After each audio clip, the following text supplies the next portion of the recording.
The first time my dead daughter called me, it was 2:17 in the morning. The ringtone was the one I'd set for her years ago, River Waltz, the soft piano loop that always made me look up with a smile and say, "Hi, bug." For months after the accident, I couldn't bring myself to change it. I had turned it off, deleted contacts, closed files, boxed sweaters, but I couldn't untrain my ears. When the first few notes floated out of the dark that night, every muscle inside me remembered exactly how to move. The way my chest used to lift, the way my hand would reach, the way my face would soften before I answered. I didn't even turn on the light.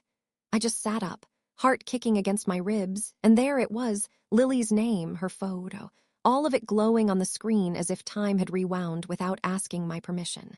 Lily, my Lily. 17 in that picture, a borrowed straw hat tipped to one side, her hair a mess of brown curls that never did what she asked. You know how phones try to be helpful and pull in memories. For months that thumbnail had become a kind of soft punch. I'd trained myself to scroll past it, but at 2:17 a.m., it was the only thing in the world. I didn't answer. The truth is, I went still. Stunned, yes, and then something worse, hope. It rose too fast and scared me. I let the call ring into the dark until it stopped. The house went quiet again, the way it had every night since she didn't come home. I thought maybe I had dreamed it.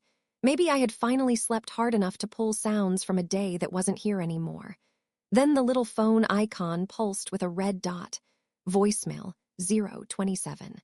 I stared at that number like it might explode. I have been a mother long enough to know that some choices redraw the map. Press the button and step into a room you can't leave. Don't press it and live with the not knowing that is somehow worse. I pressed. The recording snapped open with the faint hiss that always comes before sound, like the line itself was clearing its throat. For a second, nothing. Then traffic somewhere far away. A thin click. Wind, maybe. And then my daughter's voice, raw around the edges, as if she was tired or far away or both. "Mom!"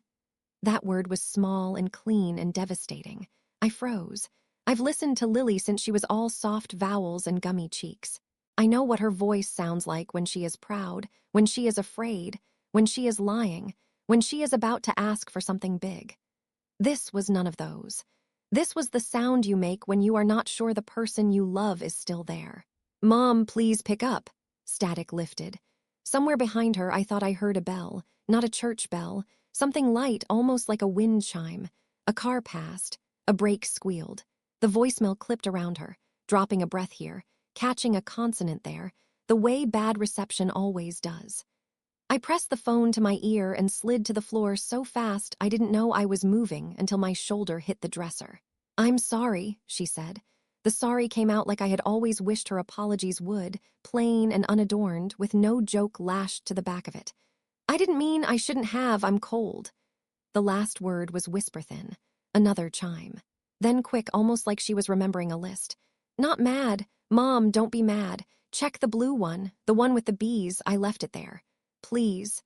The sound tore sideways and flattened. The recording ended with that soft mechanical beep you only hear in old voicemail systems. And that was it. 27 seconds, and then I was alone in my bedroom again, the fan creaking on the lowest setting, the night a weight on my chest. I didn't cry right away. I couldn't. My brain went practical before it went human. I blinked at the phone, at the little gray bar where the message lived. Then I did the thing people do when something impossible happens. We look for the seam, the thread we can tug that makes the trick reveal itself. I called the number back. My phone rang once, twice, and then the recording I knew was coming met me like a wall. "We're sorry. The number you have dialed is no longer in service." Of course it wasn't. I knew that. The week after the funeral, I marched my grief into the carrier store and asked a kid with a peach fuzz beard to turn off a life. He was gentle about it, the way people have learned to be when death enters a retail space. He clicked and nodded and gave me a confirmation number on a thin little receipt that I folded into squares until it was small enough to lose in the back of my wallet. I remember the way it felt to hand him Lily's phone, heavy and warm with fingerprints. He set it in a drawer with care, like a relic, and slid the drawer shut. I remember thinking then, the world should cringe when a drawer closes like that. The air should do something. but fluorescent lights don't flinch. I played the voicemail again. If you've ever tried to catch a thing by staring at it, you know that the thing changes shape. On the second listen, the chime was more distinct. Not metal. A wooden sound, maybe. The traffic sound in the distance got closer on the third listen and receded again. If there were words I missed in the first pass, I strained for them in the second and third. The line about the blue one with the bees stood up and waved, as if it had been waiting for me to notice. The blue one with the bees. I knew instantly what she meant. There was a dress. A silly bright blue dress with tiny embroidered bees scattered on the skirt that Lily had insisted on buying even though I told her she'd wear it once, maybe twice. She wore it to the spring concert and to the lake on the first warm Sunday in May and then not again after that. It still hung in her closet, 3 dresses in from the edge, cotton soft as a sigh. I should have called someone. My sister, June, who has always been better with crises than I am. Officer Ruiz, who told me after the accident to dial him for anything, that the word anything applied to phones that rang at the wrong hour from the wrong direction. Ben, the neighbor who treats my Wi-Fi like a garden that needs tending, who once pulled a ghost of a forgotten printer named HP Kitchen off the network and made a joke that almost made me smile. Someone. Anyone. Instead, I stood up on legs that didn't quite belong to me and walked down the hallway that still smelled faintly like the drugstore lavender soap Lily liked, and I opened her bedroom door. It's a strange thing, the life of a room that has lost its person. Dust tries to enter in the regular ways, and we try to keep it out of loyalty or denial. The first few weeks, I made the bed every day as if making the bed could make a life. I folded her favorite sweatshirt and set it in the chair like a body would come to claim it. I watered a plant that did not know the difference between grief and neglect and died anyway. Eventually, the doing got smaller. The bed stayed unmade. The plant went away. The chair still has a sweatshirt on it, and the dress. When I pushed the closet door, that familiar soft rasp of wood-on carpet slid across my skin like a memory of being told a secret. The blue dress hung quietly, the bees as cheerful as ever, ridiculous little stitches making happiness where there wasn't any. I reached for the hem and felt the weight of something in the pocket. It was a note, not new, not something left for me posthumously like in the movies. The paper was creased and softened from being put in and taken out and crumpled and put back for safekeeping. Any handwriting a person does often builds its own posture. Lily's letters leaned forward, like they were hurrying to say what they wanted to say before someone interrupted. I unfolded the paper. 3 lines. Stop being mad at yourself. I know you love me, even when you say the wrong thing. I love you too, Mom. I sat down on Lily's carpet with the note in my lap and felt my body finally catch up with what had happened at 2:17 a.m. The tears didn't come pretty. They weren't the kind you pat away on a television show with fingertips and a brave smile. They came heavy and warm and made my throat ache. I put the note in my pocket without thinking, as if it might leap away if I didn't hold it close, as if the pocket itself were a mouth I could feed and quiet. When a person is gone, everything they leave behind looks like proof. The coffee mug with the chip, the note in a pocket, the earring back on the bathroom floor, the photo you didn't mean to take that catches them in the corner of the frame half-turned, smiling at someone else. The mind arranges these proofs into stories as fast as it can. It tells you this. If the proof exists, then maybe not all of her is gone. Maybe some part of her got snagged on the rough edge of the world and is waving, asking you to pull. I walked back to my room with the note pressed into my palm like, if I let it go, the message would fly up like a startled bird. I sat on the bed and forced myself through the list of reasonable explanations. There are apps that generate voices. There are malicious jokes people tell each other when they are bored or cruel. There are number spoofers and audio editors and bored teenagers. There are glitches and echoes and things that are not spiritual at all that feel like it when they're happening at 2:17 in the morning. I made myself do the easy things first. I saved the voicemail and forwarded a copy to myself so it lived in more than one place. I wrote the words down in a cheap spiral notebook the way I do when I am afraid I will hear what I want to hear instead of what was said. Mom, please pick up. I'm sorry, I'm cold. Check the blue one, the one with the bees, I left it there. Please. I opened my laptop and typed, "Can a disconnected phone call you?" into a search bar, and the internet did what it always does. Offered a blizzard of answers, all of them confident, some of them mutually exclusive, a few of them written in the tone of someone who has never lost anything and wants you to be impressed by that fact. Spoofing, I learned, is easy. Reusing numbers is common practice. Voicemails can be delayed by network congestion. Hauntings make excellent clickbait. I read until the words slid off the page and landed as nonsense on my lap. I closed the computer and turned off the light and lay down on top of the covers with my shoes still on, because I didn't trust what would happen if I moved. I told myself to breathe, the way the grief counselor taught me.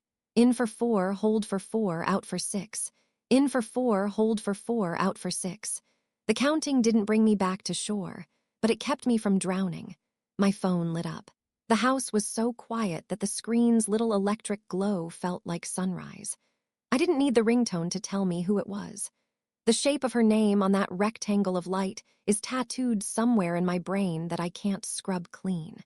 The first call I let die in my hands. The second one I answered. "Lily," I said, and my voice did not sound like mine. The line hissed, a breath, a tiny catch like someone adjusting the phone against their cheek. And then, this time, the voice didn't whisper from far away. It spoke a sentence only the two of us could know. "Tickets are buttons," the line hissed, and then I heard it. The sentence only we ever said to each other, the tiny password to a world we built when she was small. "Tickets are buttons," Lily whispered. Every piece of composure I had been pretending to own fell straight through me. When she was 6 and the rain loved our house more than the sun did, we used to spread a quilt between 2 chairs and build what we called the Museum of Small Things. We'd bring our treasures: Grandma's loose buttons, bus stubs, a smooth green marble from the park, the paper wristband from the county fair that clung to her arm until it gave up. The admission phrase, spoken very seriously at the flap of the quilt, was, "Tickets are buttons." No one else knew. We never said it outside those rainy afternoons, not once. "Bug." The old name left my mouth before I could stop it. "Lily, baby, where are you?" A sound like wind moved against the microphone. Not the heavy howl of a storm, something lighter, breath threaded through wood and string. Chimes, wooden, not metal. And a shiver of traffic, tires whispering on wet pavement, one brake that squealed a little too long. "I'm sorry," she said again, with that effortful plainness that never belonged to teenagers and suddenly did. I didn't mean it. Don't be mad." "I'm not mad," I said it fast, because time had started to feel like a puddle I could slide right out of. "I'm not, I promise. Lily, listen to me." Where are you?" Silence, then a breath that sounded like she'd turned her face away from the phone and back again. "Cold," she said, very soft. By the edge." "The edge of what?" "Lily," a faint clang like something hollow being bumped. Then urgently, "The museum, keep it safe." The call wavered, the way a candle does when you try to shield it with your hand and a draft still gets through. "Mom." I'm here. I'm here." I heard myself say it 3 times like a spell. "I'm right here." Don't go to sleep," she said. "Not yet." "Okay," I said. "Okay." The click that ended the call was almost apologetic. I stared at the dark window like it might offer a postscript. Then I called back and listened to the recording tell me, again, that this number wasn't a number at all anymore. The screen didn't care that it was lying to me. It flicked back to my home screen like any other Tuesday. "Tickets are buttons." There was no way a stranger knew that. There was no way a glitch could reach its electronic arms that far into the softest part of a life and pull out that line. I put my hand over my mouth without meaning to, as if I needed to keep something inside that might run if I let it. When your world does something impossible, your body tries on all the possible explanations like coats. First, the practical, somebody is being cruel. Next, the protective, someone has made a mistake. And somewhere along the line, the shimmering one that people don't say out loud unless they're very alone. What if she's trying to talk to me? I stood up slowly, like I was moving in a room full of sleeping things. If the second call knew our password, it knew about the museum. So I went to the coat closet, the one that never seemed to hold the thing it claimed to hold. Gloves in summer, scarves in July, a single mitten in September. At the very back, on the top shelf, Under a box of gift wrap I kept promising to organize, sat the old cigar box we had judged fancy enough to serve as the museum's vault. Someone had once stenciled a man on the lid drinking coffee beside a palm tree. Beneath him, Lily had taped a crooked label made from masking tape. The MUSEM. She'd spelled it like that for years, stubbornly, happily, long after she knew better. I carried it to the kitchen table and set it down the way a person might set down a baby, carefully, as if any one motion might be the one that damaged the whole. I lifted the lid and breathed in that particular dry paper smell of kept things. Everything was where we'd left it. The marble, the feather, 3 ticket stubs from the public pool my sister June used to take her to, a scrap of blue ribbon, a small flat stone with a white stripe, a penny with a dent that made it look like it had a dimple, a guitar pick Lily had begged off the boy who played at the farmer's market. I ran my fingers over them like rosary beads. At the bottom, taped to the cardboard like a secret, was a folded square of lined notebook paper. The tape had yellowed to the color of tea. I peeled it back and eased the paper free, the fibers stretching, reluctant to leave their long hold.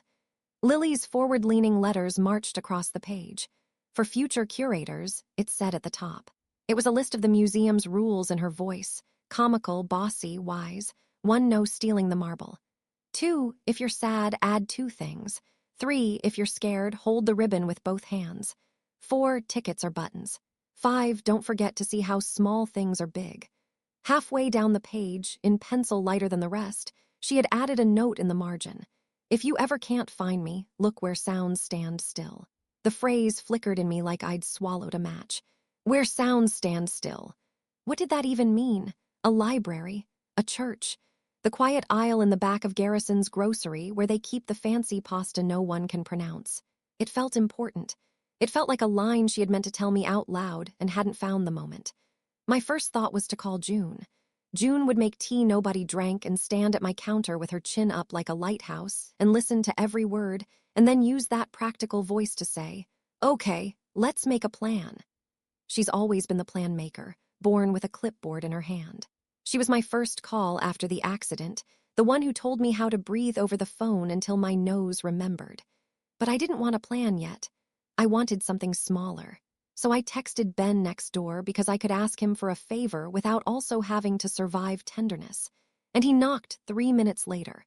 Barefoot in the hoodie he always wore after midnight, hair pointing in 5 directions like it had been making decisions without him. "Everything okay?" he said, already stepping inside, because over the years we had become the kind of neighbors who don't wait for permission when the other one uses that voice. "No," I said, and then held up the phone. "Maybe. I don't know." He listened to the voicemail first, frowning like he was fixing something. He stared at the little screen like he could see through it to the radiator and the pipes and the hidden place where sound hides before you call it out. He listened to it again, and then again. On the 3rd pass, he switched it to the small white speakers he used when he fixed my sink, and we danced ironically to 80s music in my kitchen after I told him I didn't dance. He pressed his ear close to one of the speakers like an old uncle who refuses to get hearing aids. "That's wood," he said, pointing in the air like the sound had shape. "Those chimes, not the tinkly glass kind, the clunky wooden kind like on porches. And that squeal, bus brakes, not car. You hear the bus slow." He glanced at me, then back at the screen. "The hiss is the phone, but behind it there's a space. Like outside." "I don't know what to do," I said, and the sentence came out in a voice I didn't recognize. "I don't know what I believe. I don't know if I'm losing it." He didn't offer me the comfort I was braced to resist. He nodded in that small way that means, "I hear you saying the most you can say." "Let's do what we can do," he said. "Right now, we can copy this file 10 times and put it where it can't go missing. We can go through your call log. We can write down exactly what you heard so you're not trying to fish it out of your head later. And tomorrow, I mean later today, I'll take you to the carrier and we'll ask a human being. Then, if you want, we can go see the place." He didn't have to name it. The place. The stretch of road where police tape once scratched the air. I shook my head yes because it wasn't a plan. It was a handful of small things that felt like breathing. Ben knows a little about a lot of things. He plugged my phone into his laptop and did his quick clicky magic, and made 3 copies of the voicemail and put them in places even I couldn't accidentally erase. He pulled up the call details and frowned. The log showed only my call back to the dead number and something that looked like a blocked caller tag where Lily's name had lit up on the screen. "Could be spoofing," he said, when he saw my face. "Could be, hypothetically, someone using internet calling to make your phone think it's seeing her number." "But the words," I said. "The museum," he nodded. "That's not spoofing." "What if this is some delayed thing?" I asked, remembering the forums I'd drowned in an hour earlier. Like a voicemail that never left some server farm in Nebraska and then stumbled out at 2 in the morning because a wiring diagram got offended. "Anything is possible," Ben said, which I was never sure whether to find comforting or the opposite. "We'll ask." He sat with me until the light that creeps along our street in thin gray layers finally tipped itself into the house. At 7, June texted, "You're up." And 30 seconds later my door opened because I had given her a key long before there were reasons for it. "I brought muffins I purchased and will pretend I baked," she announced, voice too high, eyes too bright. She took one look at me and her voice dropped into her shoes. "What happened?" I told her. We stood in the kitchen, the 3 of us, and ate muffins we didn't taste while the voicemail played on the counter again as if it were the morning news and we were all waiting for the weather. June's eyes prickled but didn't spill. "It could be a bad person," she said, not because she believed it exactly but because she needed me to hear the sentence said aloud, like taking a pill. "It could," I said. I didn't add. But then where did they get the keys to the museum? The carrier store opened at 9. We were there at 8:57 like people waiting for bread. The same kid from months ago wasn't there, of course, because the young swap shifts like they swap playlists. But a woman with a low, even voice invited us to the counter and listened to my halting story without blinking. She typed my number into a system that buzzed and hummed and made faces at her only she could read. "That line isn't active," she said finally, turning the screen slightly toward us, blank fields like a tidy desert. "Hasn't been since 4 months and 11 days ago." She flicked to another screen and raised her eyebrows. "It's still in quarantine. That means it hasn't been reassigned. Nothing should be originating from it." "But it did," June said, hands flat on the counter as if it was a person she could appeal to. "Sometimes caller ID picks the last known name you gave a number," the woman said. "So if someone spoofed the sequence of digits, your phone will decorate it for you with a name it remembers. And sometimes voicemails get ejected late. It happens." "What about the content of the voicemail?" Ben asked gently. The woman's eyes slid to me and back. She understood without us asking that it wasn't the carrier's business to explain family passwords to strangers. "I can put in a ticket," she said. "Our back-end team can check logs. If a call hit your line, there's a record, even if it doesn't show on your phone. If it's a scammer, sometimes there's a signature." She paused. "Give us 24 hours. I wanted an answer. I got a ticket number, the way grief always ends up being filed. Somewhere. On the way home, June drove us by the place without asking. She's older than me by 6 years and never stopped being the one who decides which street to take when nobody can speak. The memorial was smaller now than it had been the first weeks when flowers flamed against the guardrail and balloons bobbed their helium heads over the ditch and candles guttered in jars. Now there were a few weathered things, the kind that insist on their right to keep holding meaning after color and shine have washed off. A ribbon had knotted itself around a weed. A laminated photo was bleached at the edges. And there, dancing in the thin wind that ran along the line of trees, hung a set of wooden wind chimes. I didn't get out of the car. I just rolled down the window. The sound that walked in made something animal in me stand up. The same hollow thunk song, pieces of wood touching, talking to each other with that quiet insistence only wind can teach. "That's them," Ben said softly, as if we were in church and the person 2 rows in front of us had stood to sing alone. A city bus sighed as it slowed at the stop a block down. Its brakes made the same long squeal. The world had put down the exact instruments from the voicemail and played them again in daylight. The world does that sometimes, not to be eerie, but because it only has so many noises to spend in a day and we're the ones who weave them into meaning. "Where sounds stand still," I murmured. "What?" June asked. "A line," I said. From the museum rules. I didn't try to explain it while the chimes sang. It felt like trying to tell someone a dream while the dream itself was still on my skin. We parked for a minute longer than polite and then drove away, because there is a dignity to not making a place that already had to hold too much hold you too. Back home, I stood at the sink and washed a plate that didn't need washing while my mind walked circles around the same 3 questions. Who would do this? How could it happen? What did the words mean? The plate gleamed and I put it down and picked it up and washed it again. I wanted something to do more than I wanted it to be done. The phone vibrated. June looked at me with her hand halfway to mine and not touching. Ben went still in the doorway like deer do, head tilted toward the sound. I picked it up. The screen was blank, unknown caller, but my stomach knew the shape of the fear and the hope before my eyes could read. I answered on the first ring. This time the line didn't hiss. It crackled like the inside of a seashell pressed to your ear. Then Lily's voice came through, closer, steadier, like she'd found a way to hold the phone that worked. "Mom," she said, and I felt my knees prepare to give. "It's me. I need you to do something." I thought she'd ask for comfort, but what she asked for was a task only a mother would dare to try. "Mom, I need you to do something." I pressed the phone tighter to my ear and walked toward the back door without thinking, one hand waving June and Ben into stillness, the way you wave at birds so they don't startle and fly. "Okay," I said. "Tell me." Her breath was close, the line crackling like someone had rubbed a balloon and set it static against the world. "The ribbon," she whispered. "From the museum, the blue one. You have to take it to the edge." "The edge," I said softly. My eyes went to the window as if the glass could show me a map. "Which edge, Bug?" "The place that remembers," she said, the words careful, like her mouth was a step or 2 behind her thoughts. "Where it's noisy and quiet.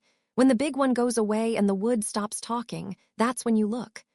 I felt my heart recognize what my mind was still evaluating. "The chimes," I said. "By the road." A small sound that wasn't quite a yes. "Tie the ribbon there and wait till the last big one leaves. When sounds stand still, look under the rail. It's taped. It's there. I didn't." Her breath shivered. I walked out onto the back steps, the cool morning air licking at my arms. "I'll go now," I said. "Right now. Do you need me to bring anything else? Do you want me to bring someone?" "Don't be alone," she said quickly, urgently, and for a stray second I pictured her running ahead of me down the hall, turning back to make sure I kept up. "Not June," she added, then rushed. "No, June can come. She's loud in a good way, bring the good listener, the neighbor." "Ben," I said. She didn't answer. Something brushed the phone, cloth against plastic. A breath, a pause so long I almost said her name again. Then, quiet as a secret, "I'm sorry," and the line went flat, as if the power to hold it had dripped out of the world. The phone showed me its ordinary face again. Kitchen sounds wandered back in, the small clink of a ceramic mug, June's visible effort not to cry, Ben's breath getting audible when he worries. "What did she say?" June asked, every muscle in her jaw working hard to stay put. I put the phone on the table as if it weighed something. "She wants the ribbon from the museum," I said. "She wants us to go to the site, tie it to the chimes, wait for the last bus, then look under the guardrail." Ben's eyebrows rose slightly. He had learned the utility of not making big faces when small ones would do. "Now?" he asked. "Now," I said. June stood efficient. "I'll drive." She was already reaching for her keys and for my purse, which she handed me like a nurse hands a surgeon a tool. I went to the coat closet and reached for the cigar box with the palm tree man and the crooked label. The blue ribbon was still there, soft and cool and wrinkled in the way of fabric that has done a lot of comforting work. I looped it around my fingers twice, slipped the box back where it lived, and followed them out. It felt wrong to put on shoes for this. It felt wrong to put on anything. But I did it anyway because the world keeps requiring you to wear shoes even while it falls apart. June's car smelled like the peppermint gum she chews when she knows she can't fix something and needs to convince her body it's doing something anyway. We didn't talk much on the way. Ben sat in the back and watched the small rectangle of phone where the voicemail lived like it might change while we drove. The city at late for morning is a different animal than the city at 2 a.m. The light had found its way back to rooftops. The street that had watched us with lidless eyes in the dark had softened. Delivery trucks bullied their way into alleys. People held paper cups like tiny heaters. Somebody had already fed the pigeons too much. When we turned onto that stretch of road, a quietness moved through the car that had nothing to do with the hour. The memorial came into view in that quick way things do when you've told yourself you won't scan for them, and your eyes do it anyway. Cleaned up flowers. One tired candle in a jar. A ribbon that had almost forgotten what color it started as. The wind chimes clacked their hollow wooden sound like someone rapped their knuckles gently against a door and then waited. June put on the hazards and pulled onto the shoulder. "We shouldn't take too long," she said, not because she expected we would, but because she speaks the rules aloud when our courage might otherwise forget them. I got out. The honest smell of tar and dust rose up. The earth down the embankment showed the healed-over scab where wheels had cut it. I saw, not with my eyes exactly, but with the part of my mind that holds pictures a little too well, the blue of the police tape, the busy compassion of strangers' faces, the way the afternoon had failed to turn into evening because time simply refused. My body made a quiet noise I didn't authorize. It came from somewhere between my ribs and my spine. "You don't have to," June said softly, close beside me. "It's okay," I lied. The chimes waited. Up close, I could see a small knot of string where someone had fixed them when one piece had broken. The wood was smooth where hands had worried it. I slid the blue ribbon through the braided loop at the top and tied it in a simple bow the way I'd tied her braids when she was small and busy and wanted out the door fast. The ribbon's color made the old wood look like it had remembered something good. We waited. I felt dumb waiting for a bus like it was a train carrying permission. But time has its own currents, and sometimes you have to pretend you know how to swim in them. Cars hissed by. A woman ran with her ponytail smiling behind her. A dog gave us the side-eye and decided we weren't its problem. We stood like people waiting for rescue and like people who were never going to be rescued and didn't know where else to stand.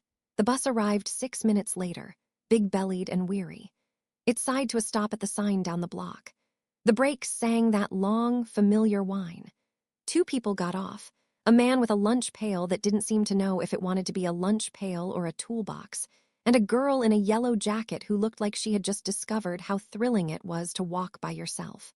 The bus swallowed 3 waiting bodies and pulled away, heavy and slow. Its noise hauled itself down the street and made room for the kind of silence that is more than the absence of sound.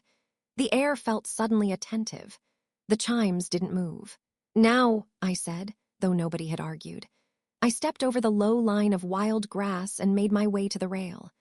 The guardrail's bolts had little rust halos that made me think of saints for half a second, which was ridiculous and also felt true. "Under the rail," she'd said.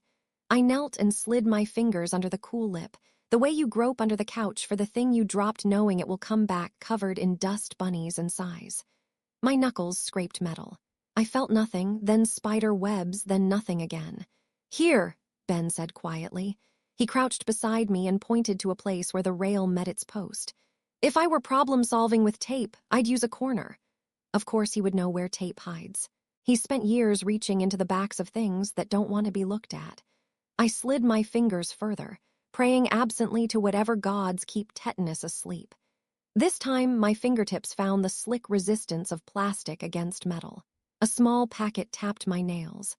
I pinched it, tugged gently, felt it resist, tugged again with embarrassment and more force, and then it let go with a little pop that made me stumble backward and sit hard on the dry grass. June's breath jumped. "You got something," she said, the words clipped and bright. I peeled dirt and tape from the plastic with the care you use on bandages when you know the skin underneath is tender. Inside the cloudy zip bag was a second bag, the kind bead stores sell to keep tiny things from learning to fall through cracks. Inside that, so little I almost laughed, was a brass key on a twist of string and a folded scrap of paper. The key was old-fashioned, the kind that looks like it should open a jewelry box that knows something. Someone had scratched 3 letters into the oval head with a safety pin. SRB. My mouth went dry.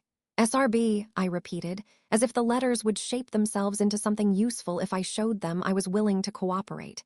June leaned in. SRB, she said slowly. Initials, she looked at me. Sarah Rebecca, no. We don't know any. Ben turned the paper upright in my hands. The pencil marks had blurred a little from time and weather and the oil that lives in hands. I unfolded it carefully. Lily's forward letters leaned across it like they couldn't wait to arrive. For future curators, it said at the top, of course. My vision went watery around the edges. Beneath it, if you're here because you need to be, use this on the place where sounds stand still.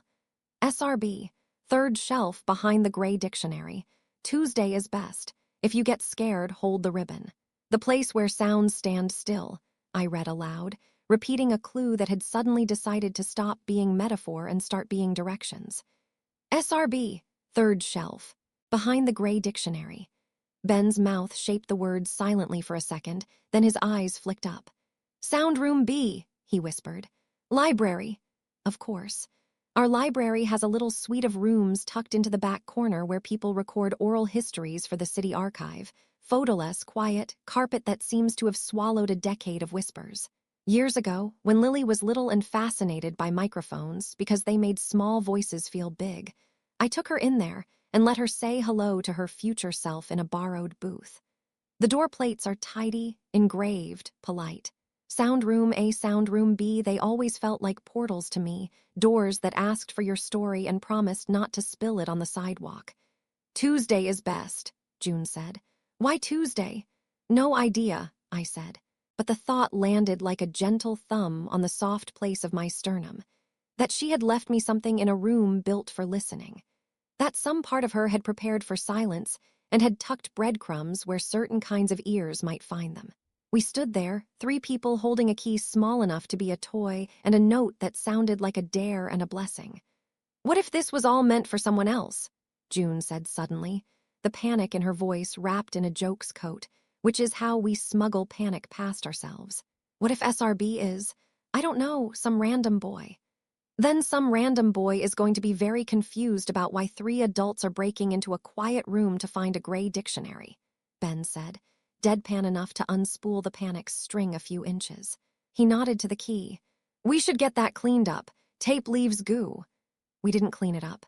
Not yet. I put the key and the note back in the little bag like I was packing up a sleeping thing and slipped it into my pocket next to the old crumpled apology from the dress with the bees. The 2 pieces of paper seemed to recognize one another and relax. On the way back to the car, I reached up and put my fingers briefly on the bow I'd tied on the wind chimes, like you touch a friend's shoulder when you don't have the right words. The ribbon stirred in the small wind and made me think of the word Lily had said the first night. Museum. Keep it safe. Back home, June made eggs we didn't eat. Ben rinsed the dirt off the plastic bag and set the key on a napkin so the sunlight could get its long fingers on it. We made coffee for our hands to hold. The grief counselor had told me once, do simple things with your body so your mind doesn't float away like a lost balloon. So I rinsed the same cup twice again and found it less ridiculous than before. We should go to the library now, June said, pouncing at the first chance to be useful with an errand she could hold on to. It's Sunday, Ben reminded her gently. They don't open till 1, and even then the rooms are by appointment. We could knock until our knuckles complain, but if SRB means what I think it means, a key is a nicer invitation. I hate time, June said, and we all nodded because time had not surrendered its meanness for any of us. I kept the key where I could feel it.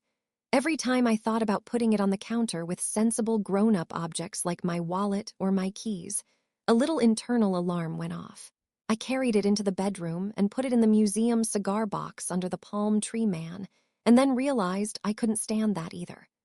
I took it back out and looped the twist of string over my finger for a moment until my hand understood the shape of it. That's when the phone vibrated. This time the name didn't populate. No photo. Just unknown, black letters against white, plain as a knock on a door. My throat did the small stutter that happens when 2 things are true at once. That I urgently needed to hear her, and that I didn't know if my bones could take another sound that sounded like her. I answered. I have the key, I said, not letting the line decide the conversation this time. A breath, closer. Good, Lily said, as if we were talking about milk on a list. Then softer, Mom, I'm scared. I know, I said. I didn't try to talk her out of it. Me too. Tuesday, she said, firm again, like a child who has decided the rules and will not be swayed. When the clock says the right part, when the big one sings twice. I could see the old wall clock in the library in my mind, the one in the back hallway that chimes the hour tinny and proud like it has not noticed how small it is.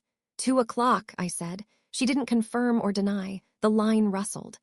If they say no, she added, a smile in her breath the way she did when she knew she was pushing me toward trouble. Go anyway. A pause. You always could. Before I could say I didn't, that I hadn't, that I wished I had, the line gave a little crackle and went empty. June was watching my face like it could tell her the weather. What did she say? She wants Tuesday, I said. 2 o'clock. When the big one sings twice. And if they say no, go anyway. June's mouth made a tight line. I will write a stern email, she said, and for a second the world tilted toward ordinary. Ben leaned in the doorway, hands in the pocket of his hoodie, a smile that was almost sad and almost brave. Sounds like we're breaking into the quietest room in town, he said. We thought all we needed was a key and a time, but the library's silent room was hiding more than a single secret, and not all of them were Lily's. Monday turned itself into a drum I couldn't silence. Every hour thumped through the house. The key on its napkin was a small, bright moon on my kitchen table, and my eyes kept orbiting back to it like tide. I told myself to do useful things, so I folded towels that didn't need folding, watered a plant that had already forgiven me, and wrote out the words Lily had said in the spiral notebook so my mind wouldn't flatten them into something prettier or easier. June went to work because that's what June does. She plants herself in a day like a flag and dares it to ignore her. Ben checked on me twice without asking if he should. He doesn't use the language of caretaking, and I'm grateful. He just shows up with a mug and a question that can be answered yes or no. At 10:30, the carrier called back. A man with a voice like a tidy desk told me they had found an anomaly.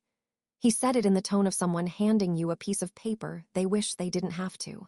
Your line shows no inbound call activity at the times you noted, he said. However, a voicemail file was created at 2:18 a.m. from a source our system tags as legacy. That's not a customer. It's a catch-all bucket we use for old switching equipment and back-end maintenance layers. He paused. I've escalated it. We'll get you a written summary. Could a person do that? I asked. Could someone, I don't know, sneak a file in there? It's not typical, he said carefully. I can't say no to anything in an absolute way, but it's not typical. He cleared his throat. I'm sorry for your loss. The apology fell into me like a stone into a pond. It made rings that touched all the edges I've tried to keep still. I thanked him for the escalation like it was good service and hung up. I spent the afternoon moving from room to room like the house was a clock, and I was the minute hand. Every time I tried to sit, the key tugged my thoughts toward the library. I could smell the lemon polish they use on the circulation desk. I could see the heavy doors at the back that always seemed to ask, "Are you sure you have something worth saying?" Around 4, June texted, "Early dinner." I typed yes and put the phone down and then picked it up again and typed, "Do you remember when we took Lily to record that silly fairy tale for the oral history project? She dictated the story of the blue cat with the red hat who ate pancakes with the mayor." June answered immediately. I remember she asked if microphones had birthdays. You said they did and brought a cupcake to the next appointment. Of course I had. I used to be the kind of mother who invented festivals for objects so my daughter would learn the world could be festive. Monday night halted instead of ending. I went to bed at 9 and lay there staring at the ceiling like it owed me information. Sometime around midnight, the house made that settling sound old houses make when they remind you they were here before you and plan to be here after. I must have drifted because I felt the knock of a dream, Lily at the far end of a hallway that kept sliding back, waving, her mouth moving without sound. When I woke, the quiet spun around me like thread. The key was on my nightstand. I put my fingers on it, and my heart did that odd thing grief hearts do when a small piece of metal promises something bigger than metal can promise. Tuesday brought weather that had been washed and smoothed. The sky was the exact color of a library wall on a good day, soft and undecided. June showed up in a blazer even though she didn't have court, which is her way of putting on armor. Ben wore the hoodie he calls his mission sweater. And I didn't tease him for naming clothing, because I had named inanimate objects for my child for years, and the habit had stored itself in my muscles. Appointments only, June reminded us as we drove. We're going to ask nicely. If they say no, we'll say we're sorry, we'll leave, and then we'll circle back in a way that does not involve handcuffs. Or we'll just use the key, Ben said, like someone reading the Bolshevik section of a history book out loud in his happy bored voice. We have a key. I want permission first, I said, which surprised me, given the words Lily had breathed. If they say no, go anyway. I don't want this to be a secret from the building that has held so many of our stories. June nodded, satisfied that at least one of us still believed in polite doors. We'll start with Miss Patel, she said. She likes you. Miss Patel likes everyone, I said, and felt a wash of sad affection for the head librarian who had been wearing cardigans since the 70s and had somehow managed to make cardigans look like capes. The library's front steps gather people. The regulars were there. The chess players who slap the clock with too much force, the mother with the stroller and the sippy cup that always leaks, the teenage boy who pretends his hoodie is invisibility. When we pushed through the doors, the cool air and the smell of paper met us like a long sigh. I went straight to the desk. Miss Patel looked up and placed me at once. Her face did that shift people's faces do when they see your grief and also see you and can't decide which to address first. Darling, she said softly, how is your heart? I wanted to borrow her word and tell her what it had been doing. Pounding like a shoe in a dryer, skipping like a scratched CD, catching like a coat on a nail. I just said busy. She came around and took my hands in the standard-issue librarian way, firm, practical, no fuss. What can we do? I need sound room B, I said. At 2. She pursed her lips. It's booked at 1 for the university project. She glanced at the old wall clock that hangs like an apology over the doorway. At 2, let me see. She slid back behind the terminal and scrolled. We're marked out of service at 2 for maintenance. She looked up with a rueful smile. We've been waiting on part 2 of a thingamajig in the amplifier. It hasn't arrived. This is partly my fault, my dear. I put the block on the calendar to stop the students from booking, and then forgot to remove it when the part failed to materialize. So it's empty at 2, I said gently. It is empty but forbidden, she said, amused with herself. Forbidden makes my heart beat faster and my lawyer frown. June leaned in with her lawyer face on. Miss Patel, she said, low and reasonable, we promise not to touch the thingamajig. We won't use any equipment. We just need the room, its shelves, a particular book. 5 minutes. If something breaks, we'll pay. Miss Patel took in the 3 of us and the particular tremble of my hands and made a decision. I do not have a key to this forbidden room, she said aloud for the camera that wasn't actually there. If one were to appear, and if you were to leave the place exactly as you found it, I would not be able to stop or condone you. She smiled like a cat who intends to knock something off a counter. And if anyone asks, you were in the cafe reading local history. I felt sudden affection so sharp it hurt. I put my bag on the desk and did an imitation of rummaging while I actually slid the small key from my pocket into my palm. Miss Patel's eyes flicked down and then away, which is a skill librarians learn. Seeing everything and pretending to see nothing if seeing would prevent you from letting a person do what they must.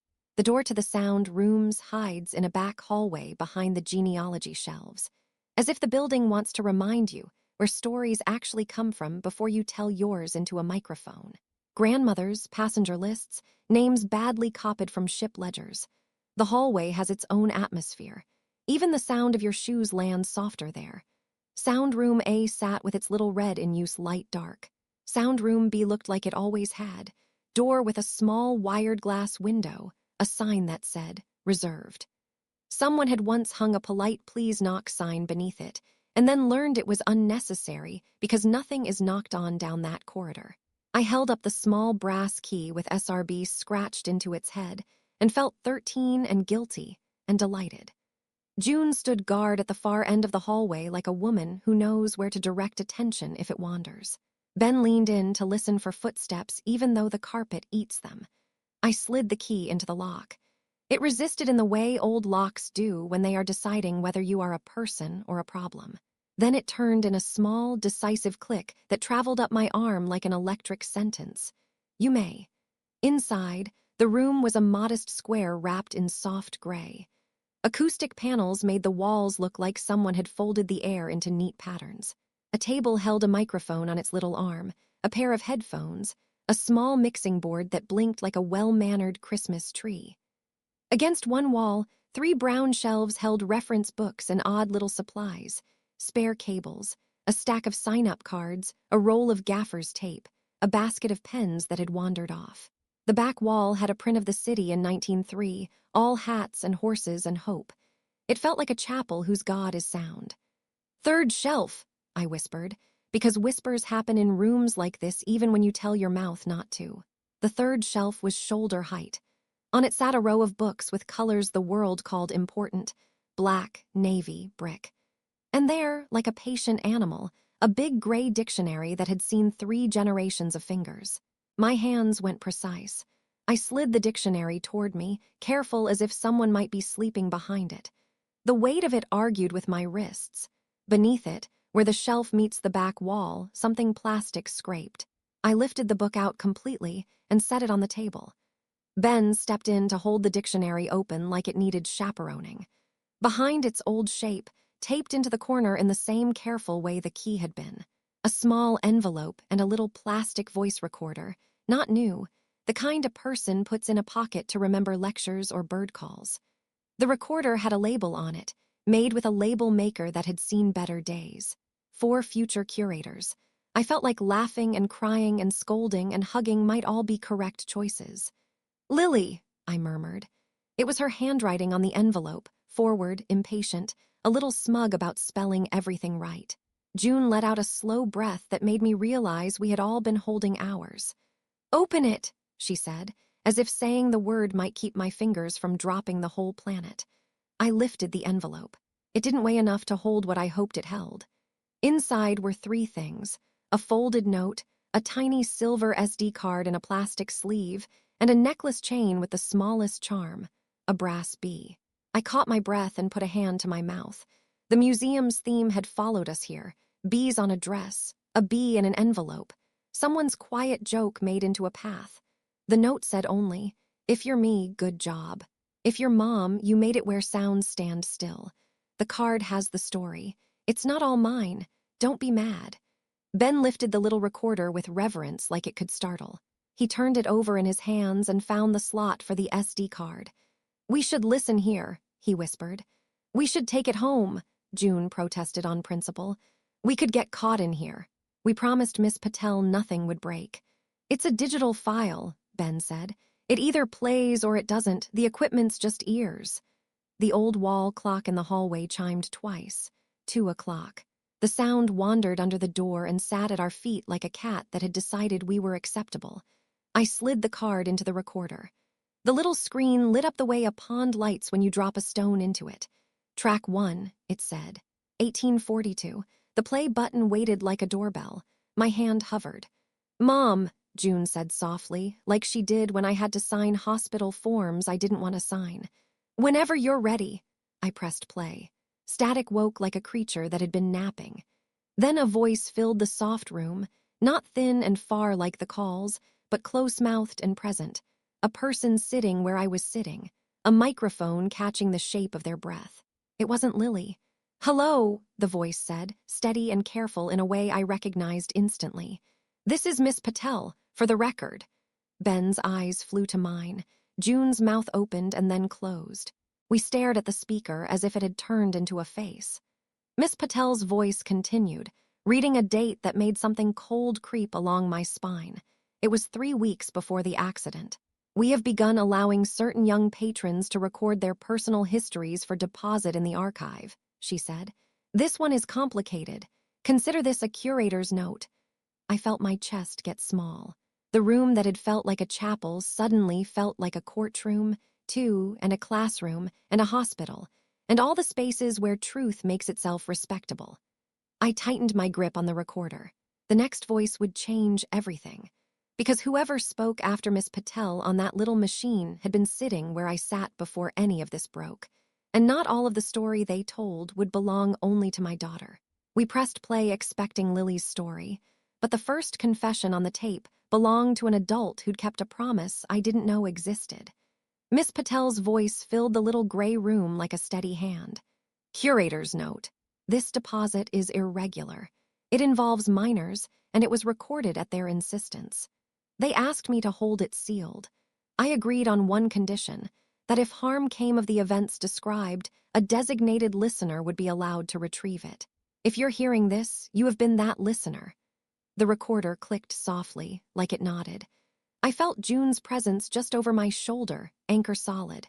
Ben stood near the door, eyes on the hallway, but his body was leaning toward the sound like a plant to light. Miss Patel continued, careful and exact.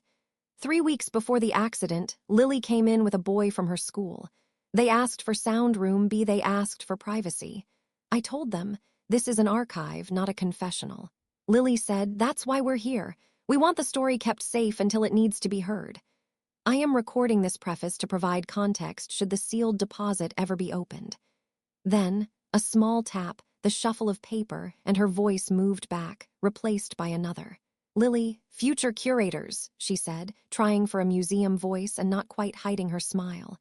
It's probably me listening, or my mom. Hi, Mom. A quick breath. Tickets are buttons. The words landed in me like a warm hand to the forehead. She went on, voice turning serious the way teenagers' voices do when the floor beneath them stops being pretend. Okay, this is for keeping, not sharing. Yet, she said, there's something we found out and we tried to tell in the regular ways, and it's not getting fixed, and I'm worried someone will get hurt. If I'm being dramatic, fine. Put this in a box and laugh at me in 10 years. A chair squeaked. You could hear her turn her head away from the mic and say, okay, your turn. A new voice came in, male, young, scraped on the edges. Not a boy I knew by sound. He said his name fast, like he regretted it on the way out. It's Evan Cruz, he swallowed. The small room caught the swallow and set it down in front of us. I did a stupid thing, Evan said. Me and Carrie. I'm going to say it for the record because if I try to say it to a cop, my mouth will die. We were down by the bus stop, the one near the bend where the wooden chimes hang. We were messing around. We'd been drinking a little. Not a lot, he said too quickly, and then quieter, enough to make something dumb seem like a dare. There's a section of guardrail there that's got these big bolts. Carrie said they're worth something if you know where to take them. He had this thing for turning metal into cash ever since his older cousin started selling scrap. He said we could loosen a couple and bring them back. Just borrow. He blew out a breath like he was trying to cool his own panic. I knew it was wrong. I did it anyway. The recorder made a faint click like someone touching a switch. Lily's voice cut in, gentle but firm, like she'd promised herself she wouldn't let him run. Say which ones? The 3rd and 4th on the south post, Evan said. And a spacer. We put the bolts back after, we didn't have the right washers. Carrie said it didn't matter, like the rail was just for show and we'd find the right ones later. His cousin was going to get them, he never did. His breath hitched. We got $28. 28. A silence the room respected fell over the tape. Then Lily, we called 311, she said. Twice. The first time they gave us a number. I wrote it down. 740-932. The second time the lady said there was a maintenance ticket open. She said, Tuesday afternoon, 2 o'clock. We told her it wasn't just loose. We told her kids wait there for the bus. We told her it squeals when the bus stops like a dying animal. She said, Tuesday, we'll send someone. Miss Patel's clerk voice slipped over the tape, a quick aside. I verified the call record while they were here. There is a maintenance order. The expected time is, indeed, Tuesday at 1,400. Lily again. We're putting this here because if Tuesday comes and they don't fix it, I want proof we tried so someone else will try. I asked Evan to come with me because it wasn't just my voice. It was his too. You could hear the way she spoke to make room for him without letting him wriggle out of it. A rustle as if she held the ribbon from the cigar box while she talked. I could see her in my mind's eye, chin set, but not hard, eyes bright, her whole self willing the problem to be solvable. Evan returned to the mic, voice smaller. We were going to put the bolts back right, he said. We said we were, and then I didn't. I got scared. I kept thinking if I told somebody, I'd get Carrie in trouble, and if I didn't tell, I'd get someone else hurt. There wasn't a choice that didn't punch. He made a small sound, half laugh, half break. Then Lily saw the chimes and said, "We'll tie a ribbon so people pay attention until they fix it." She doesn't let things just sit wrong. She makes them right, or she sits with them until they decide to be right. I felt June's hand find my forearm and press, not to restrain me, but to make sure I knew I wasn't floating up and out of the room. Ben didn't speak. He didn't have to. Lily's voice lowered. "If Tuesday comes and goes and nobody shows, I'm going to stand there and stop kids from leaning, stop buses from kissing the rail, stop cars from being stupid. I'll miss Chem. Worth it. And if someone in the future is listening because something did happen anyway, because the world is lazy sometimes and slow and we're just kids, I want it very clear. We tried to say it out loud while there was still time to do something." She drew a breath and let it go slowly, like the counselor taught her. I recognized it because I had sat across from her in the car in a lot where we did our best crying and watched her practice that exact breath. There was a scrape. Miss Patel again, but different. Not her desk voice, her human one. "For the record," she said, "I told them to call again. I told them I would, too. I did. I sent an email to the city maintenance account and to the council member's office. I put the words urgent and bus stop in the subject line. I have received an automated reply." Paper fluttered. "If this recording is being reviewed because an incident occurred at the described location, be advised. A member of my staff blocked out use of Sound Room B on Tuesdays at 2 as a means of creating a private window, should it be needed, for revisiting or retrieving this deposit. I take full responsibility." A beat. Then her professionalism sliding back into place like a tidy sweater. "End of note." The tiny recorder caught the sound of the room itself, ventilation breathing, a hinge settling, a sleeve swish. Then the track continued, and it was only Lily again after Evan had stepped out. You could hear the door click as he left. She scooted closer to the mic, her breath made a soft wind. "Mom," she said quietly, as if she had tugged the microphone toward her mouth like a secret. "If it's you, I know Miss Patel said she wouldn't break the seal unless she had to. If you're here because she had to, I'm sorry. I was going to tell you all this without the museum part. I was going to tell you, and then you worked late, and then I said something stupid about how you don't get it, and then I stomped off because I'm 17 and stupid sometimes, and now I feel ashamed. I don't want to leave you holding the bag with all my words inside it." A little laugh that hurt. "So here, have them. You can yell later. Hold the ribbon if you get scared." I closed my eyes. The ribbon I had looped over my finger that morning suddenly seemed to hum. June's thumb brushed my sleeve. Ben let out the tiniest sound, something like agreement. Lily's voice tilted brighter, like she refused to let the thing go out in a sigh. "Tickets are buttons. The museum is for keeping. Miss Patel said microphones keep things too, so I'm putting this there. If Tuesday goes by and nothing happens except the right thing, please find this one day and laugh at me for being dramatic, and then take me for pancakes." The tape shifted again, the sound of the chair legs scooting, the mic arm creaking as she set it gently away. Miss Patel's voice returned, 2 notches more formal, like she sealed it with her own authority. "Deposit complete," she said. "Sealed per patron's instructions. To be released at the discretion of the head librarian upon demonstration of need." The track rolled on for a few seconds, blanks and room noise, and then clicked out with a small, decisive beep. For a moment, nothing in the world moved. Even the air seemed to be listening to itself. I set the recorder on the table so carefully it might have been glass. June turned her face, swallowed, and squared her jaw the way she does when she's choosing between tears and action. Ben was already pulling his phone to search for the maintenance ticket number Lily had spoken, to see if the city had closed it after the worst possible way of closing anything. $28, June said, her voice thin and furious. "For that." "They're kids," I said, because the part of me that had been a teacher of teenagers once upon a time still remembered the exact mix of boldness and idiocy that came standard with that age, and because my heart knew the name of the thing that makes boys spin, shame. They tried to fix it, they recorded it, they called. "Someone in an office didn't," Ben said, the words landing like a stamp. He held up his screen. Ticket 740,932. Status. Scheduled, then rescheduled. Then postponed pending parts. No closure. I felt the floor tilt under me, not into despair this time, but into a fury that has to move somewhere or it burns the house. I pictured the bus slowing, the brakes singing that long squeal. I pictured hands twisting bolts undone for $28. I pictured my daughter believing that if she made enough noise in the right way at the right time, the world would lift its head and adjust itself.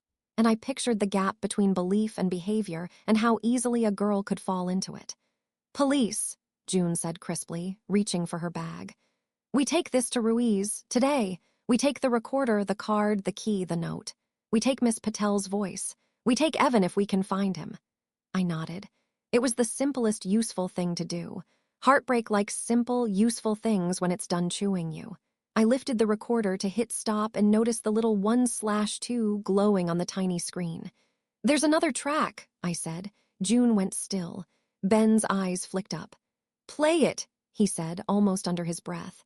I pressed the down arrow. Track 2, 609. No label, no preface, just a silent square waiting. My thumb hovered a half second, then I pressed play. A different room. A different breath. No soft hum of our library's vent. Just a closeness that made the voice that followed feel too close. Okay, a man's voice said, and every hair on my arm stood. This is for the record. He exhaled a shaky laugh that wasn't laughter at all. My name is, he stopped, started again. No, this is for the person who will know my voice. I was there that night. I saw what happened. I didn't stop. June's fingers tightened on the back of my chair hard enough to blanch her knuckles. Ben took one unintentional step closer, the way you do when an edge appears in front of you. I've tried to fix it in the ways that I know how, the man said. I failed. I thought silence would protect the people I love. Silence breaks more things than it saves. He took a breath that wandered into the recorder and back out of it. Lily asked me to do this, he whispered. She said if I couldn't speak in person, I should speak in a place that holds words the way they deserve. She said where sounds stand still. So here I am. My mouth went dry. I knew that voice. Not well. Like you know a neighbor's cough, a cashier's laugh, a voice you've heard in rooms you didn't expect to matter. My mind flipped through faces the way a deck of cards flips when someone cracks it open with their thumb. He cleared his throat. I'm sorry, he said. I am so sorry. If you're the mom, if you're her mom, I should have come to you the hour it happened. I should have. The recorder ticked twice, once like a resting heartbeat, once like a warning. I could feel June's eyes on my cheek. I could feel Ben hold his breath so he didn't miss a syllable. The man went on, each word an effort. I work at the depot, he said. Route 12. I put those chimes up after the first scrape. I meant it as a warning. It wasn't enough. It was never going to be enough. I know where the bolts went. I know who taught those boys to sell metal for cash. It wasn't their idea.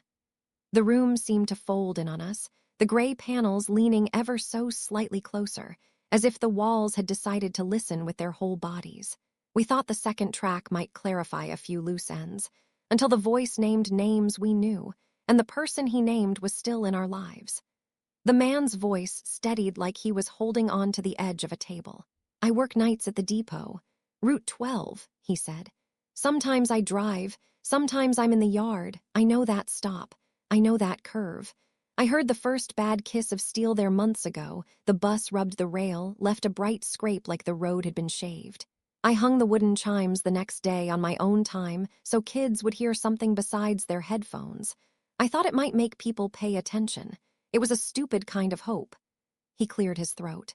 The little recorder caught it and made it bigger than it was. I'm not here to hide behind kids. The boys, Evan and Carrie, they were wrong. But they didn't invent wrong. It was taught to them. Carrie's older cousin took them to the scrapyard on Marrow Street, Rafferty and Sons.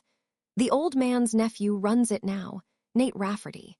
He buys anything that weighs and doesn't ask where the bolts came from if the metal looks new. He's the one who showed those boys how to pop spacers and washers clean so a rail doesn't look naked to eyes that aren't looking. Washers are easy money, pocketable, repeatable. Less than a sandwich, he told them. No one'll miss a sandwich. The name cracked something I'd been holding. I knew Rafferty, everybody did. He bought broken bikes and bad appliances on Saturdays. He handed out hot dogs at the block party and had his name on the donor plaque in the library lobby for the roof fund. He wore a clean denim jacket even when his men were dirty, and he laughed like a man who wanted you to see how good he felt about helping. The voice went on. I took it to a supervisor like you're supposed to, he said. La Rosa, foreman at city maintenance. Told him the guardrail wasn't right and the kids were messing with it. Told him the bus stop sags too close. He said file a ticket. I filed a ticket. It got marked for Tuesday, 2 o'clock. Then it got pushed. Then parts on back order. Then no crew available. We both know what that really means. No budget for the overtime, no appetite for heat. La Rosa's brother-in-law does weekend work for Nate, cleans up the yard, hauls scrap from jobs where nobody cares. You see how they all drink from the same hose. He took a breath, heavy. It sounded like shame when it moves its furniture. I told myself I'd watch the stop, he said. I told myself my eyes on it could substitute for bolts that hold. I told myself a lot of dumb stories to save my job and my comfort. Then the day came. He had to stop there. You could hear him try to talk past something and fail. When he started again, he was slower. It was raining, he said. Not hard. The kind of rain that shines up bad decisions. I saw the bus pulling in, brakes complaining. I saw 3 kids leaning over the rail with that loose teenage balance they think will last forever. I saw her, your girl, step between them and the edge like she was born to be a gate. She was yelling something I couldn't make out through the glass. She waved her arms like a conductor. The driver saw her at the last second and cut wide. It would have been fine if the rail had been itself. It wasn't. It separated where the washers should have kept it married. It didn't screw in. It gave. A sound came off the recorder that wasn't a voice, wasn't anything a microphone should be able to hold. It was a man trying to swallow a memory too jagged to take in one piece.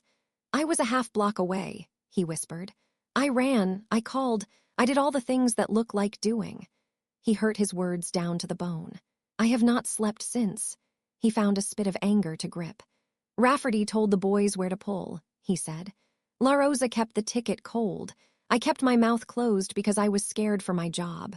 I put chimes like a fool and told myself I'd done something. That's 3 failures that make a rope. He drew one more breath. If you're her mother, he said, he gave me the dignity of the possibility I couldn't bear. I know my face. You've seen it through bus glass. I said hi to your daughter once when she got on with the bee dress on and a stack of sheet music. I said, busy day, kid. And she said, I'm trying to make a museum out of Tuesdays. She laughed like she was letting me be part of it for a second. I should have earned that kindness with action. I didn't. I'm going to the police with this if the library will hand me a spine. If I can't get that far, I'm leaving this where it will keep its shape. I am sorry. My name is Francis de Leon. Silence arrived like a 4th person in the tiny room. It settled its weight onto the table and into my sternum. I knew him. Not close, not like neighbors, but well enough that his face rose up effortlessly. The gray cap, the soft voice calling Route 12, 2 more stops. The tiny wave with 2 fingers he gave the toddlers who stood with their noses against the glass. The recorder clicked. The small green play triangle became a square and then nothing. June exhaled finally, like the noise had been caged behind her teeth. He's right, she said. Every line of her face was a piece of scaffolding with weather damage. We go to Ruiz, now. Ben's voice was steady, but the steadiness was a choice. We also need Miss Patel to know we heard both tracks, he said. If Frances comes back for courage, she should be ready. We put the dictionary back exactly as we'd found it. I slid the recorder and the SD card into my bag. The key went back around my finger. We cleaned up our footprints in the air like guests who don't want a host to have to put a night right after they leave.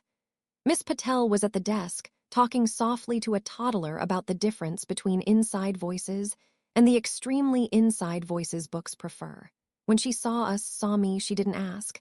She stood and rounded the desk like a one-woman ceremony. I stayed away from the hallway, she said, but I'm not deaf. You found what you needed. We found more than we expected, I said. 2 recordings. Something changed in her eyes, a rearrangement of care. He came back, she said, dropping her voice. Mr. de Leon, He didn't sign his name then either, but of course I know him.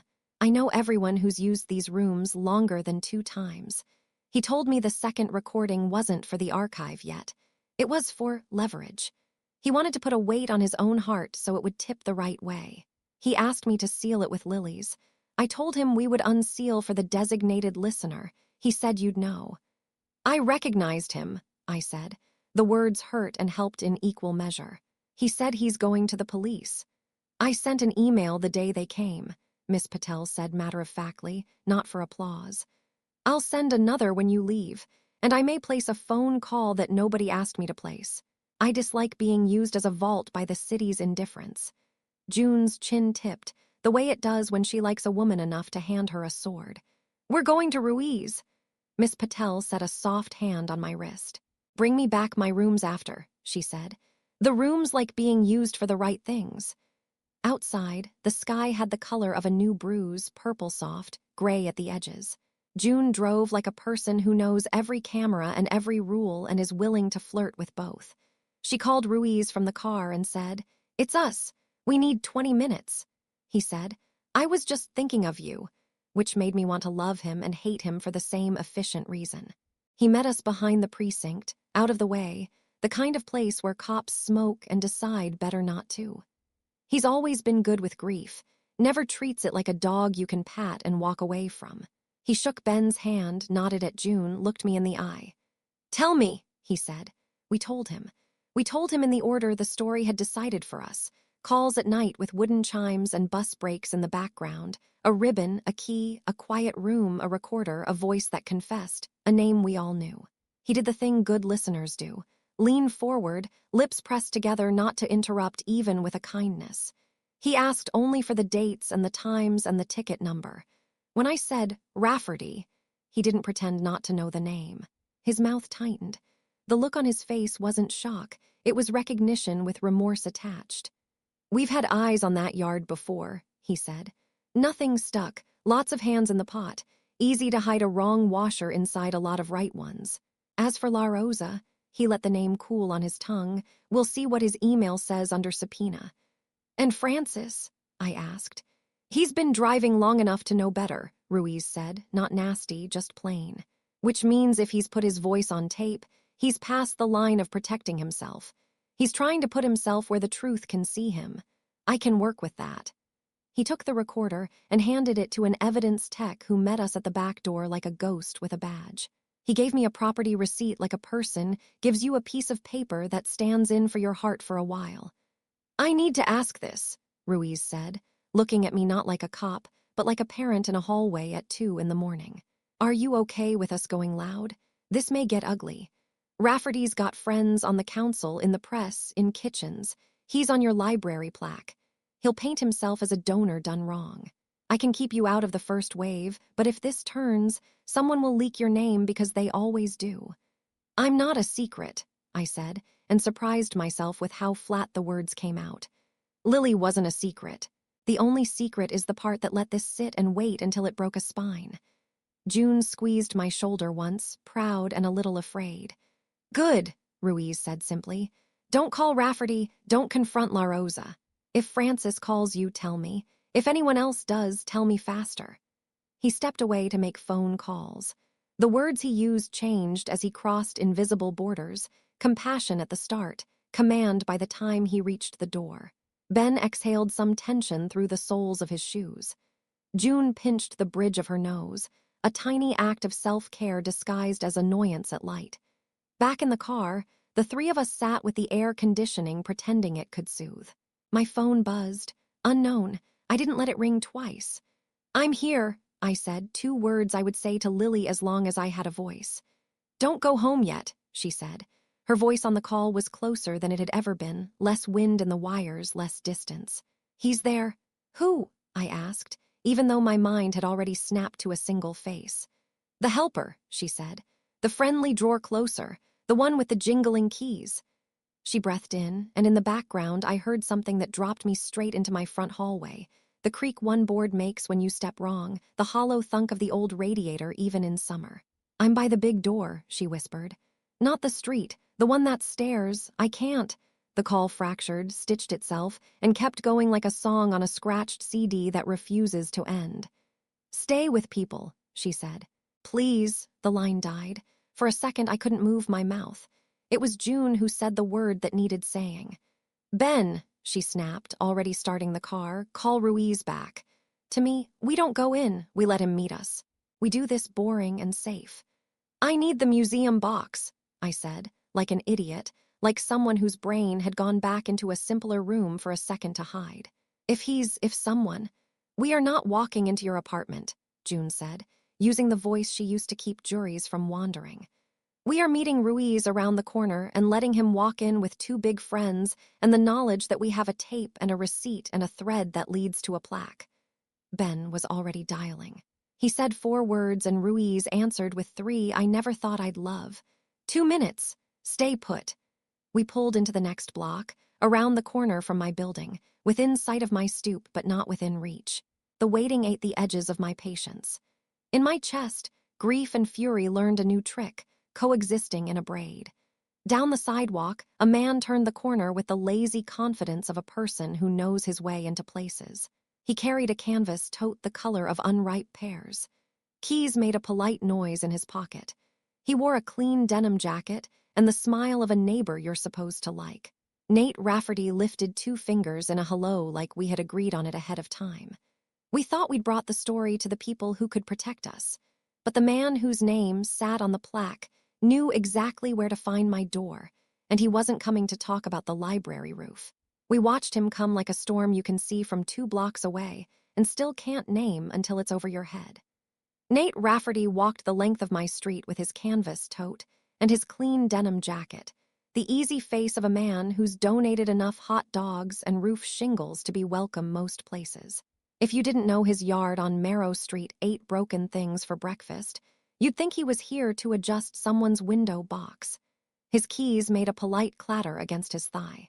He lifted 2 fingers in a neighborly hello like we'd agreed on it in advance. "Stay with people," Lily had said. The sentence beat in my chest like a metronome. June put one hand on the gear shift and the other on my wrist, a tether masquerading as a gesture. "We don't engage," she murmured. "We let Ruiz do his job." Ben leaned forward between our seats, eyes on the sidewalk, phone already in his palm. "He's early for a condolence call." Rafferty didn't look toward the car. He didn't need to. He stopped at my stoop, glanced once at the street like he was checking traffic, then pressed the buzzer with his knuckle like he was ringing for a package. A moment later, the inner door opened. Manny, our building super, filled the doorway, round shoulders, janitor keys like a chandelier at his hip, the soft caution of a man who's had to learn the hard way how to say yes and no. He talked with his hands.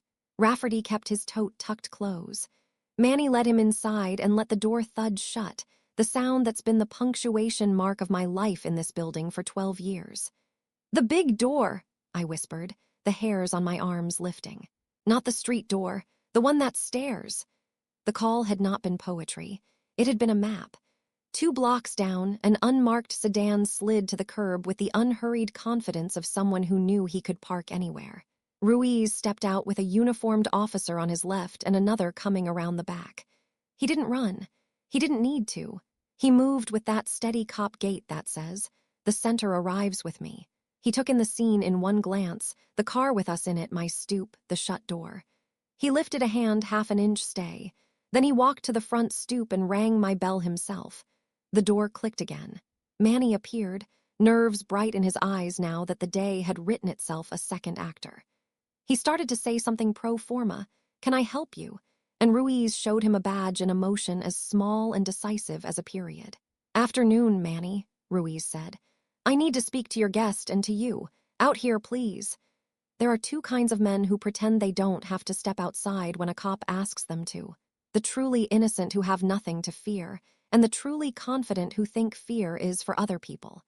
Rafferty landed in the second group. He came onto the stoop, moving the air in front of him like he owned it, smile dialed to charm. "Officer," he said, friendly.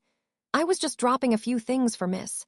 He looked across the street as if gauging whether he would need to use my name, for the lady on 3. "Mr. Rafferty," Ruiz said. his voice soft enough to pass for neighborly if you weren't listening for undertones. "Let's set your tote down." "Happy to," Rafferty said, and did not set it down. The uniform to Ruiz's left stepped a notch closer, a small adjustment that tilted the world. "Now," Ruiz said. There was no heat, just gravity. Rafferty surrendered the tote, and the officer set it on the stoop and unzipped the top 4 inches without making a show of it. "Tools," Rafferty offered pleasantly. "Helping Manny with a radiator thump. You know, old pipes." He looked directly at me then, across the street, like we were both extras in the lie. "I heard she's been having a time of it. Thought I'd be a decent neighbor. The jacket gets me in places. You know how it is." June's hand tightened around mine. Ben's thumb hovered over his phone's screen like he was trying to still a compass needle. Ruiz didn't answer the decent neighbor line at all. He does this thing I've grown to admire. Lets a lie sit in the air until it can be recognized as such by its own weight. He nodded at Manny. "Consent to search the bag?" he asked, voice halfway between question and courtesy that a judge wouldn't find fault with later.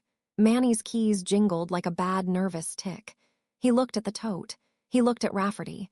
Something in his face moved like furniture shoved against a door. "It's his," he said. "It was in your hands," Ruiz said, not interested in the nicety of ownership. "Your keys, your door, consent." Manny looked over his shoulder the way people do when they have spent years learning where the pressure comes from. Then his shoulders sagged half an inch. "Okay," he said. "Okay." The officer opened the tote wide. On top lay a coil of clean rag and a bottle of vinegar, the universal old building fixers. Beneath that, a roll of gaffer's tape, a flat tin of assorted screws, and a clear plastic tackle box, compartments like a candy sampler. Inside those compartments, washers, lots of them, the fat ones that go with guardrails, stamped with tiny letters and numbers I didn't know how to read. The stamp on the biggest washer had a number and 3 letters I did recognize. Dot. Rafferty chuckled, a little breathy, as if an uncle had just caught him with a slingshot. "Those are salvage," he said. "Picked legal from a city auction. My lawyer can forward the paperwork if you like. Manny's a hand. He helps me keep the yard tidy sometimes, and I bring him pieces to do small favors around the neighborhood. This is what community looks like." "Does community look like Dot hardware sitting loose in a neighbor's stairwell?" Ruiz asked, without looking up from the bento box of washers. "Hardware is hardware," Rafferty said, shrugging into his denim. "Half the contractors in this town have city stamped somewhere on a shelf. We all buy the same pallet when it's cheap." He glanced over his shoulder toward the inner door, the one to the stairs. The radiator knocked its hollow thunk, small and familiar, like a detail my brain had to report to my heart so it would understand the maps Lily draws now. "Mr. Rafferty," Ruiz said, closing the tote and handing it to the uniform like a thing that would be properly introduced to a chain of custody in a minute. "Do you consent to a chat downtown?" "Am I under arrest?" Rafferty said. His smile didn't move. It just got tighter, which is the same as moving when you know how to measure a smile. "Detained pending inquiry," Ruiz said. He has a gift for words that know their place. "Then no," Rafferty said. "I'll go with you under protest with my counsel 2 steps behind. I'll bring cupcakes and a plaque for the break room while I'm at it." "Save the plaque," Ruiz said. "Bring receipts." Manny shifted on his feet. His face had gone the color of a man who realizes the small lie he told himself to get through a Tuesday had grown legs. Ruiz turned to him gently, like a teacher who used to know exactly which boys would tell the truth if you asked them right. "Mr. Diaz," he said. "Who called who? Did you let Mr. Rafferty in or did he let himself in?" Manny's eyes flicked to me, apology trying to find a place to land. "He called," Manny said. "He said he had a delivery. For grief, a basket from the yard. He wanted to make sure you were looked after. He knows the building. His company donated to the boiler fund 3 winters ago when the pipe went. You remember, miss. He almost called me by the old familiar miss that supers use when they've changed your batteries more than once. I shouldn't have, I know. I watch out for my ladies. It seemed fine." "Who asked you to keep the back stairs clear?" Ruiz asked, light as trivia. "Who told you to leave the service door on the latch?" Manny's mouth twitched. He started to shrug. He stopped. "Mr. La Rosa dropped off 2 envelopes to the office last week," he said, each word expensive. With my name spelled right, thoughtful like that. Said the city would be by to fix that radiator bang, and it'll be easier if the back door didn't stick. June's eyes cut to mine. La Rosa, city maintenance. The rope Lily's recording had braided was starting to look like a noose. Ruiz didn't pounce. He could have. He didn't. He wrote the detail down in his head. Then he tipped his chin toward the sidewalk. Mr. Diaz, step down with Officer Malik. We're going to ask you what you know in a place where you can sit, and the words will sound like less. You're not under arrest, but I need you out of the middle of someone else's plan today. Manny's keys made their small, terrible noise as he nodded and followed the uniform. He looked back once, his eyes landing on me, the picture of a man trying to carry two loyalties at once and dropping both. "Ma'am," Ruiz called, crossing the street at last, "don't go inside. Whatever he wanted from you is not worth the hear." He tapped his own sternum with 2 fingers. I nodded. I didn't want the hear. Not the way it had felt at 2:17 a.m., not the way it felt now with a tote full of hardware trying to smile. Rafferty rolled his shoulders, an athlete loosening up for a game he believed he could win, then let himself be escorted to the unmarked car as if he'd called it. He didn't fight. Men like him don't fight out loud on a first day. He made a small, theatrical point of leaving the tote behind, which meant he either wanted it taken, because it proved nothing, or because he was sure it could be explained. His lawyer on the phone would say 4 words in a row, chain of custody, and he would grin like a man who had learned to let rules keep him safe. Ruiz stayed with us. He let the car door close on Rafferty's performance. "You all right?" he asked me, like I might be. It was a nice idea. "I want to go upstairs and scrub my own doorknob," I said, only half joking. "You will," he said, "after I have one of mine walk through first." "You think he came to what?" Ben asked, voice even. "Scare, soften, collect." "Collect," Ruiz said. "Or plant. People who look innocent on purpose often like to leave something they can find later and explain with a tidy story. Or pick something up before it can be found, same tidy story." He glanced toward the door. "Either way, we don't let him do either." June blew out a breath like she'd been holding her car together with her lungs. "Mr. Diaz," she said, the lawyer in her already lining up the pieces, "is La Rosa's brother-in-law. Yvonne, the sister. They grew up in the same building 2 blocks from the yard. Manny's a decent man in a crooked neighborhood. He's gone away with decent by staying helpful." She looked at me. "He's been closing drawers for you for 10 years. That's who she meant," she added softly, like I needed the translation and also needed forgiveness's first outline drawn. Friendly drawer closer. Keys.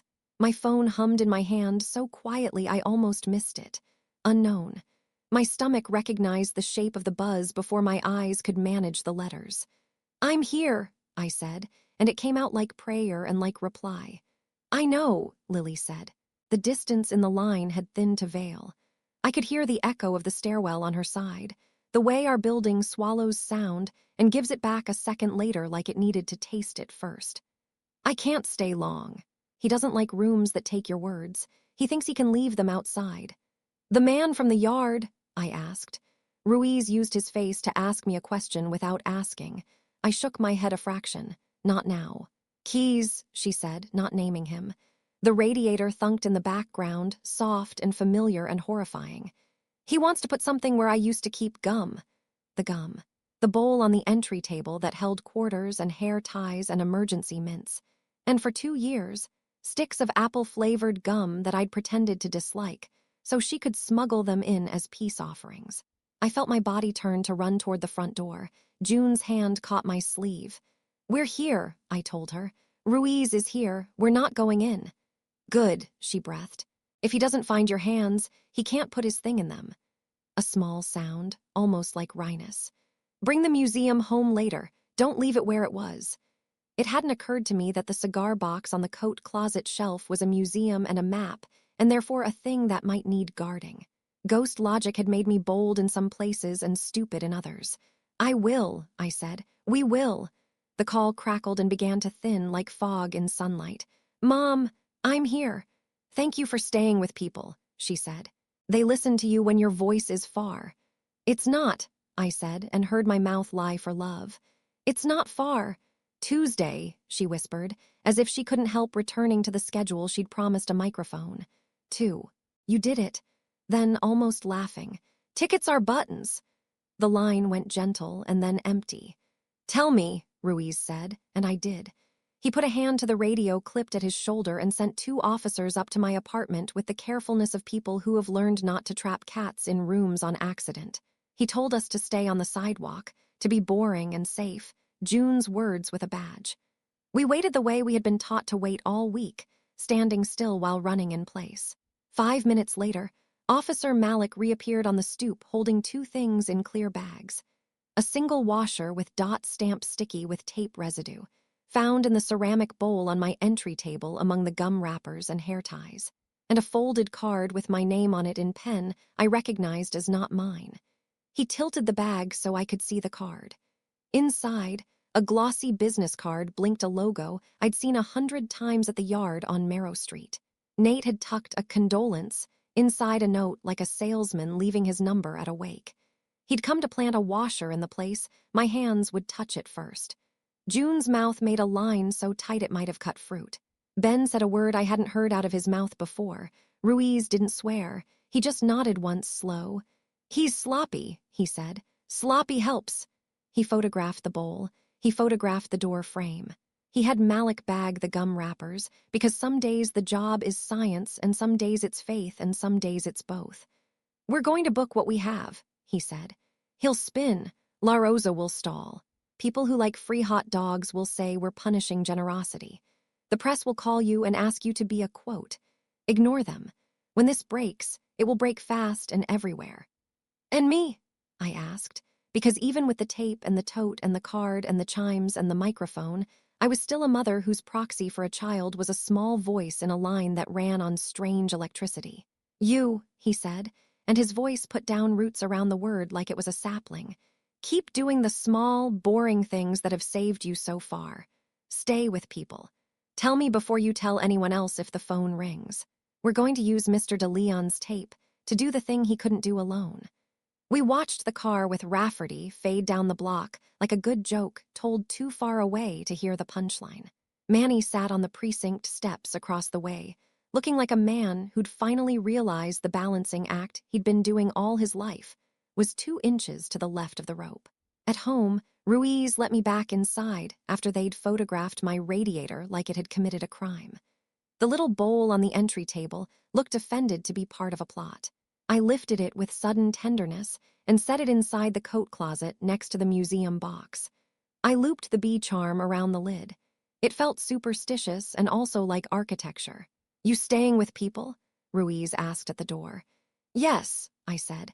I'm not good company, but I'm not alone. When he was gone, we made coffee we didn't need and sat in my kitchen making a list because lists keep your hands working while your heart adjusts to new temperatures. Police, Ruiz has the recorder, SD card, tote, washer, note. Miss Patel, send thanks. Ask how to keep the room safe for boys who need to tell truths later. Evan, call. Prepare him for what Ruiz will do. Offer to stand in the hall with him if he needs a body that looks like a grown-up and doesn't wag a finger. Museum, bring it home, keep it close, don't leave it to chance. Lily, answer every time. June took the top line and put her name next to it like a promise. Ben took the third. I took the rest. In the little pocket of time before evening, the building was itself again. The radiator thunk, the stairs creak, the soft complaint of a neighbor's door. The ordinary being ordinary has never felt so holy. My phone stayed face up on the table. When it lit, all 3 of us looked. Unknown. I swiped before I could breathe. Mom, Lily said, voice wrapped in the felted wool of distance and something else, urgency without panic. They're going to say the wrong thing first. Let them. Then say the right thing second. Say it simple, the little sentence. The one about keeping. She paused, and I felt her smile the way you feel sunlight when you're standing 2 feet inside a doorway. That's how people like you make rooms safe again. I closed my eyes and said it with her. The museum is for keeping. We thought the hard part was getting names on tape, but the next 24 hours would turn microphones into battlegrounds, and the first questions would be aimed at me. The text glowed on my screen like a dare. Tomorrow, come alone. June made the lemon face she saves for bad ideas in polite fonts. Ben didn't bother with a face. He forwarded the number to Ruiz with 2 words, "Nice try." The reply came back fast, and officers' thumbs can outrun a rumor when they have to. "Sit tight. Don't answer. We pick the room." A second text arrived before the phone cooled, or "bring Manny." Something in me tilted. It wasn't just fear. It was the feeling you get when someone says a thing they shouldn't know. Rafferty, the yard, the tote, the washers, had stood on my stoop and smiled with his lawyer's handshake. La Rosa, the city man with the moving target on his calendar, had left envelopes and a request to keep the back door on the latch. Both men knew Manny because everyone who wants a door to open gently learns the super's name. They'd counted on Manny's kindness for years and called it community. We sent the screen to Ruiz. He called instead of texting. "It's pressure," he said. "They want to nudge your decent man between a lie and a little money and let gravity do the rest." He didn't sugar it. "We're not letting Manny stand there by himself. If there's a meet, it's our stage, our lights, our microphones." I stared at the words "our microphones" and thought of the room where sounds stand still. We had used microphones to keep. The other side wanted to use them to bury. Manny came up the stairs 10 minutes later, because June had texted him without asking me first, which is how sisters keep you alive even when you're not sure you want to be. He leaned in my doorway, hat in his hands, shame on his face like paint. "Miss," he said, and I was grateful he kept the old word because we needed something old to hold on to. I made friends with the wrong men because it made my job easier to do. That's not a crime, then it became one. I want to fix what's mine. If they want me at a door, I go, but I don't go alone. "You go with a wire," Ruiz said when we put Manny on speaker. "You go with 2 cops 10 feet away and one mother at the top of the stairs with a cup of coffee she doesn't drink. You go with me in your ear telling you when to say no and when to say, I need to call my boss. You don't sign a thing. You don't take a thing. You let them hand you their own rope." Manny nodded, the way a man nods when his pride is arguing with his common sense, and common sense finally gets the bigger chair. "Okay," he said. "You put the wire. I put the coffee." We chose the room. Not the yard on Marrow Street that smells like rust, not the hollow under the stop where wooden chimes knock like a heart against ribs, not my apartment with the little bowl that used to hold gum and now held a story. The room was our basement boiler room. Concrete walls, hissing pipes, a shelf with city paint cans the color of compromise, a swinging chain for the light that clinks like a polite cough. It's the room I had sworn I wouldn't enter alone again. After the first time, I found myself down there holding a wrench because something upstairs felt too big, and I wanted a small job. "We're not walking you into a trap, Manny," Ruiz said. "We're inviting a trap into a room with exits. There's a difference." We set the time at early, before the city shakes sleep off and starts pretending it isn't tired. Ruiz wanted to take advantage of quiet hallways and the way bad men get sloppy when they think the day hasn't fully started. He arrived before dawn with 2 officers who looked like the kind of men I'd seen carrying toddlers out of parades when it rained.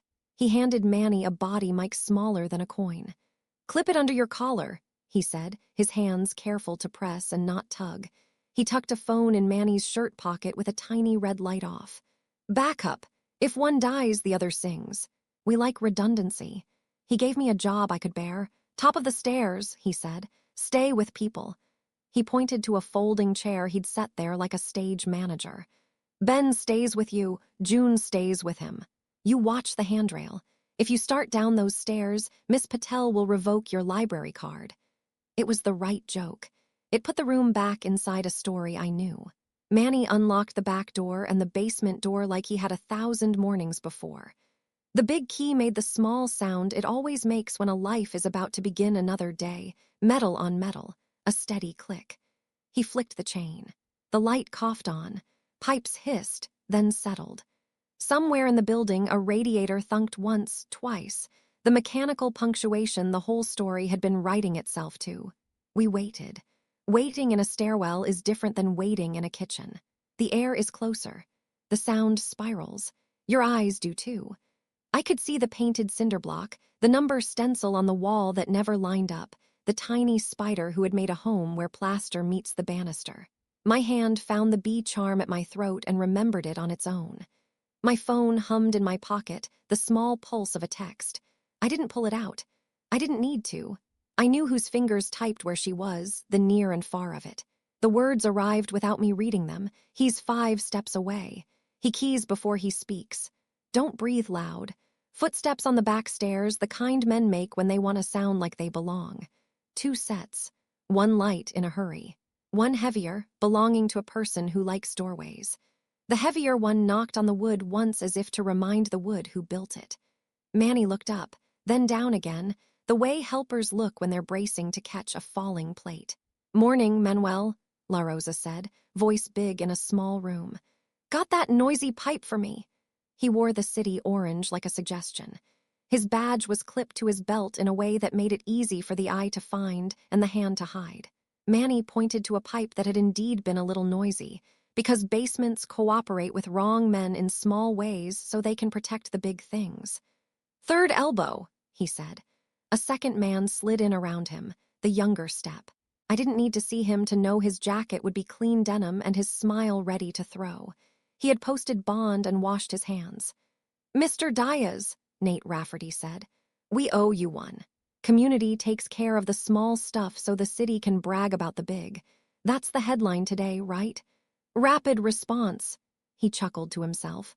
"Let's get to it," La Rosa said, as if he were tired of so much language this early. He pulled a brown envelope bone-thin from his jacket and spoke, while he wiggled a wrench real work as cover for real wrong. "Couple of things. First, that washer found in your lady's candy dish must have been yours. Easy mistake. City auction specials get mixed up. You'll sign a little note saying you dropped it there while fixing her radiator. You meant to bring it back down. That explains the stamp. No news, no fuss. While we're at it, you'll sign that you've been helping at the yard, cleaning out dot pallets, legitimizing things with your presence. You know how it is. Everybody lends a hand." "Why?" Manny said, and I nearly applauded the smallness of the word, because the best questions are usually one syllable. "Because it's true," Nate said cheerfully. "Or it will be by the time you sign. Either way, truth has a way of becoming a crowd favorite if you feed it the right peanuts." He tapped the envelope against his palm. "And because community is a series of small kindnesses, we put your name on a Christmas basket list. You kept a door from sticking when the city came to fix what was it? A pipe. We all keep little favors for a rainy day." La Rosa leaned, making the wrench squeal so the conversation would cover itself.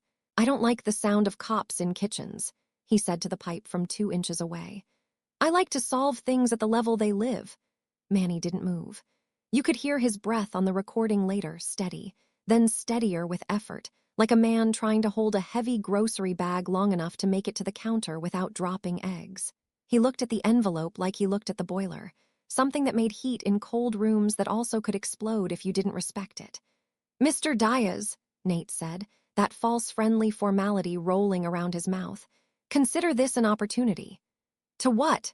Manny asked, because his mouth had chosen courage somewhere between the chain light and the envelope. "To be your soft place to fall." Nate's smile tipped, not down, not up. "To be taken care of," he said, "by people who know how." Ruiz's voice came soft in my other ear, through the little $50 receiver he'd clipped to my chair so we'd hear the tone he needed us to hear. "Let him keep talking," Ruiz whispered to the room we sat in and the room below us. "People who like ears don't notice when they hear themselves." La Rosa squatted in front of a joint and tapped it with a wrench that had probably patched more lies than leaks in its service. "We'll be quick," he said. "You sign, we leave. She can tell the cameras whatever she's telling them about museums. We'll fix the rail again on paper because the paper likes that. Big people go to dinners with candles. Small people get gift cards." Manny looked at the envelope one more time, then at the wrench, then at the men, and then past them to the door, as if checking what leaving would require. He did the bravest thing a man like him can do in a room like that. He sighed. The long kind. The kind that tells bad men they don't get to decide how his breath moves. "No," he said. Silence. Not long, long enough. Nate laughed because men like him calibrate instantly. "No forever or no for now." "Both," Manny said, and I absolutely did not stand up on the stair to cheer because June's hand had anticipated me and put weight on my sleeve. "Mr. Diaz," La Rosa said, the shape of the room changing on his tongue from friendly to official and back again. "Don't be hasty." Manny, bless him for the last thing in a house he'd unjammed, said, "The city asked me last week to leave the back door unlatched. That was hasty, this is steady." Nate put the envelope on the shelf where the city paint cans live. It sat there stupidly white. "We can leave this here," he said. "You can think. No can ripen into yes with sunlight. We're patient." "You're sloppy," Ruiz said through my tiny speaker, the words meant for us, not them. Then to the radio at his shoulder, he said the other words he needed to say. "Now." The room filled with different air. 2 officers moved the space with their shoulders, the way trained men do, sudden and soft at exactly the same time. Ruiz stepped in with his badge held low, not flashed like a card trick, offered like a thing you could hold if you wanted to. The heavy quiet that follows a caught thing landed. "Good morning, Mr. La Rosa," Ruiz said. It was not a greeting. "Mr. Rafferty." Nate's smile didn't run. It considered its options and decided to stay. "Officer," he said, as if the day had chosen fun and he was game. "Pipe repair, we're all in favor." "We're in favor of documentation," Ruiz said evenly. He nodded at the envelope. "We're in favor of signatures we did not request. We're in favor of letting the room do the listening instead of the street." La Rosa stood slowly, all elbows and old sports injuries. "You should call my union rep," he said. "I've called your supervisor," Ruiz said. "He's interested in what time your personal clock believes in. We're going to compare that to a clock that doesn't work for you." The envelope left the paint shelf with a gloved hand and entered a clear bag with a small rectangular smile. The bag zipped. The officer doing the zipping did it with such quiet that the zip itself sounded like a verdict. "I was never here," La Rosa said, which men like him say when being here is obvious. "It's a ritual. You say it because you think saying it makes time forget." "That's what clocks are for," Ruiz said. He does not like rituals unless they serve. Nate tried a new angle. "Miss Toole," he called, pitching his voice up the stairwell like a boy plays catch with a ball, assuming anyone will throw it back. "We should talk neighbor to neighbor, off the record." I was not down the stairs. I was at the top, exactly where I'd been told to be. June's hand had not moved. Ben's breathing had not quickened because he knows how to act in quiet when noise would be satisfying and dangerous. I didn't answer. Rooms answer for you if you pick them right. The officers escorted the men past the boiler, past Manny's careful tools, up the stairs and out into a morning that had decided to be clear and unkind. I watched feet go by because looking at faces at that distance makes you feel like a person who opens a door by accident. Ruiz didn't smile. He nodded at Manny with the respect of one worker to another. "Good," he said, just that. Good. When the heavy door sighed shut, the stairwell relaxed, shoulders dropping, lungs remembering their shape. Manny set his hat on his head and took it off again, and then put it on one more time like the hat had saved him. A small ritual in a city full of big ones. "You did it," I said. He shook his head. "We," he said, and the second we had shared all week, all month, all year felt like a place on a map instead of a pronoun. We climbed the stairs together. At the top, I got the thing I had been using as oxygen, the little vibration in my pocket that meant a line somewhere far and not far was tying itself around me. "I heard it," Lily said, not triumph. Relief, you didn't breathe loud. I laughed, and the laugh hurt in a good way. "I didn't. The room kept it," she said softly. "Thank you." "We're going to show the clock," I said. "The one that lies." "I know," she said. "The clock is tired of lying. It likes the truth better, but it thinks it won't get fed. It will." She sounded less far, not closer, exactly more settled.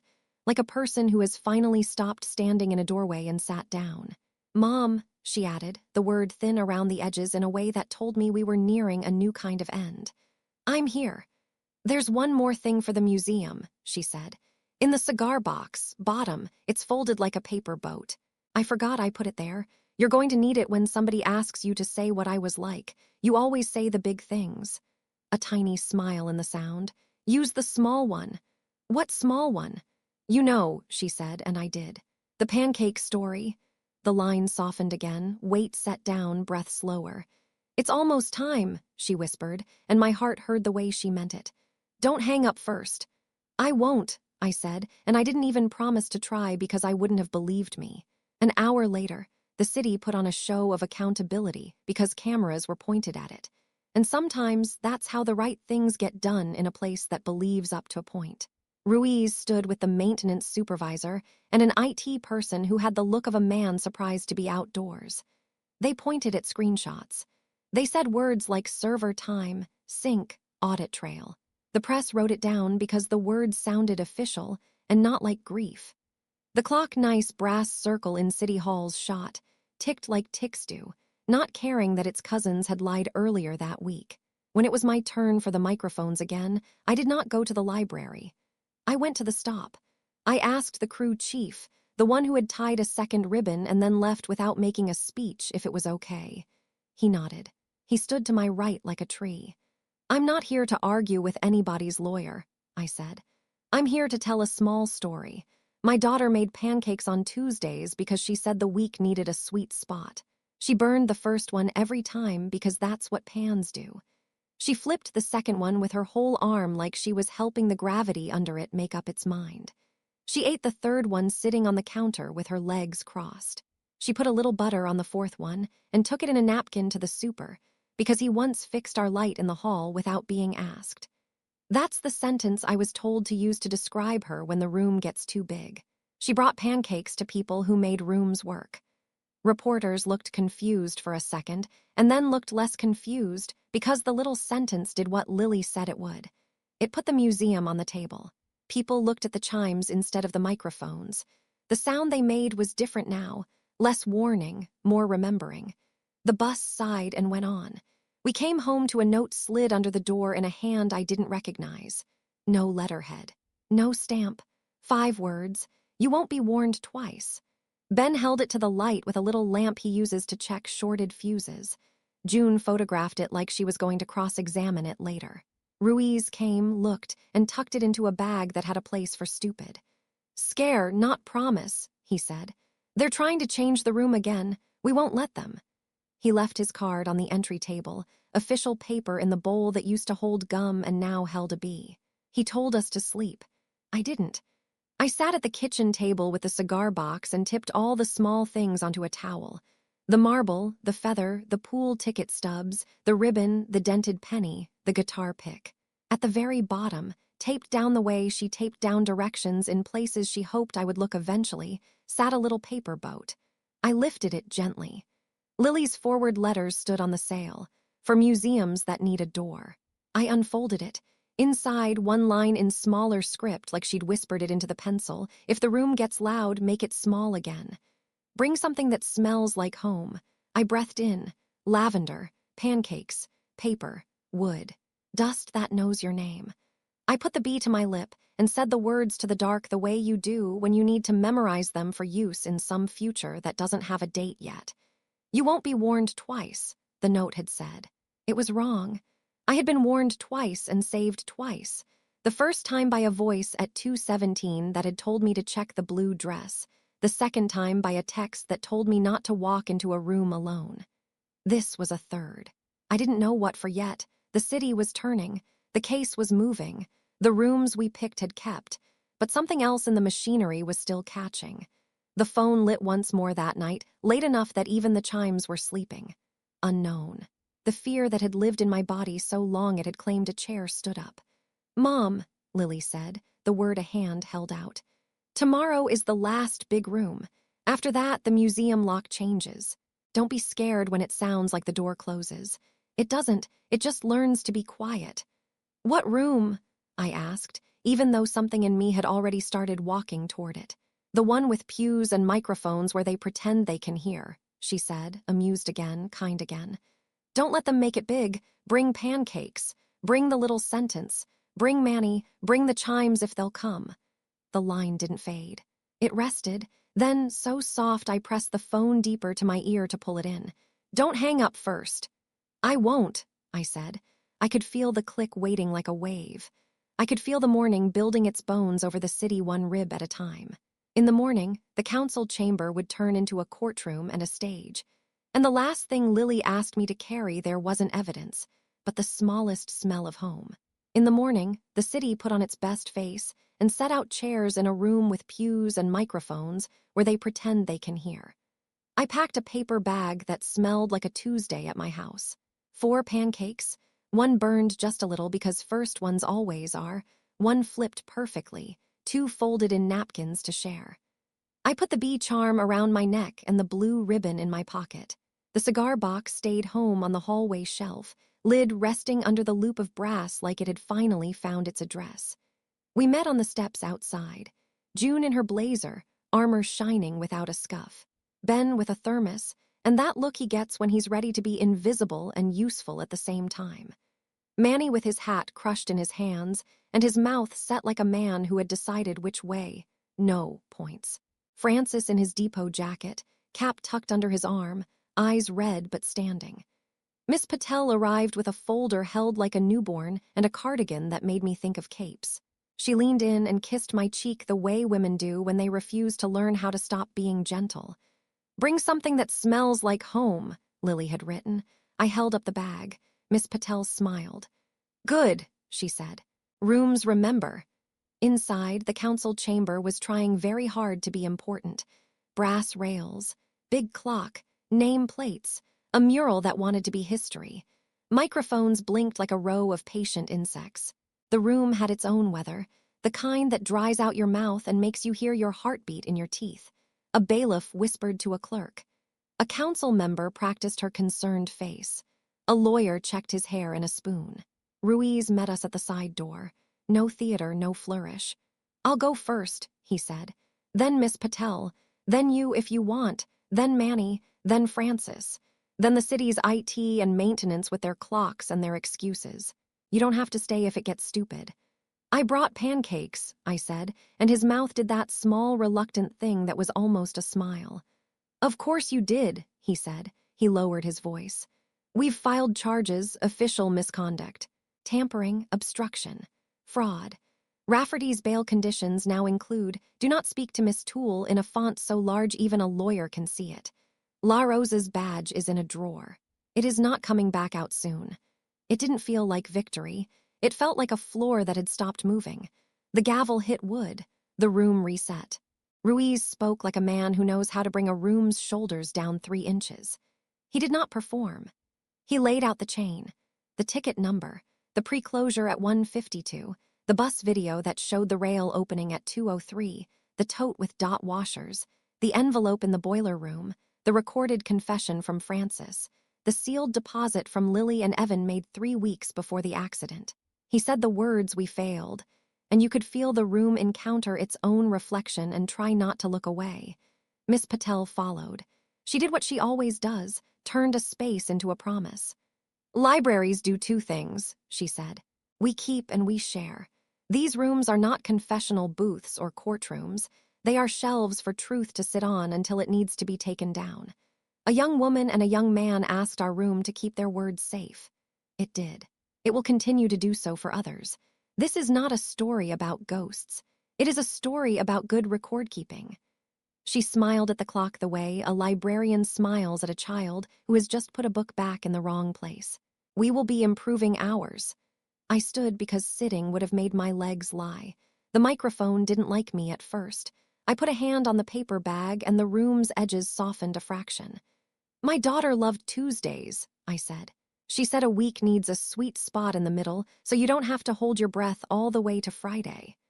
I held up the napkin-wrapped half-moons. "I brought these because rooms get big and people forget what it feels like to be small and real. I was told to bring something that smells like home." A reporter smirked. Then she leaned forward because even reporters have Tuesdays. "I am angry," I said, plain. "I am grateful. I am tired. I want bolts where bolts belong. I want a policy that doesn't let anybody make a clock lie to make numbers look good. I want scrap yards to count washers like they count taxes. I want the man who tied a second ribbon not to need to tie a third." I set 1 pancake on the dais, neat as a blessing. And I want to say the small sentence I was given in the room that needed it. "The museum is for keeping. We keep each other. That's what we didn't do. That's what we will. I stepped back. No applause. Good rooms don't clap the way stadiums do. They shift. They listen harder. Manny came next. He didn't try to be eloquent. I opened doors for the wrong men because I thought that was kindness, he said. I closed a drawer when it should have stayed open. I'm keeping a different way now. He didn't look at the cameras. He looked at me. Miss, the light in your hall doesn't flicker anymore, he said, a small sentence that meant, I will show up in the ways I can measure. Francis stepped to the mic. His voice shook and then did not. I put chimes because I was a coward, he said. I recorded my name because I wanted to stop being one. I should have told the truth while she was still here to hear it. I'm telling it now. That's late, but not never. Evan took a step forward and then backward. He brought his courage with him on the second step. He didn't embellish. We did a dumb thing for $28, he said.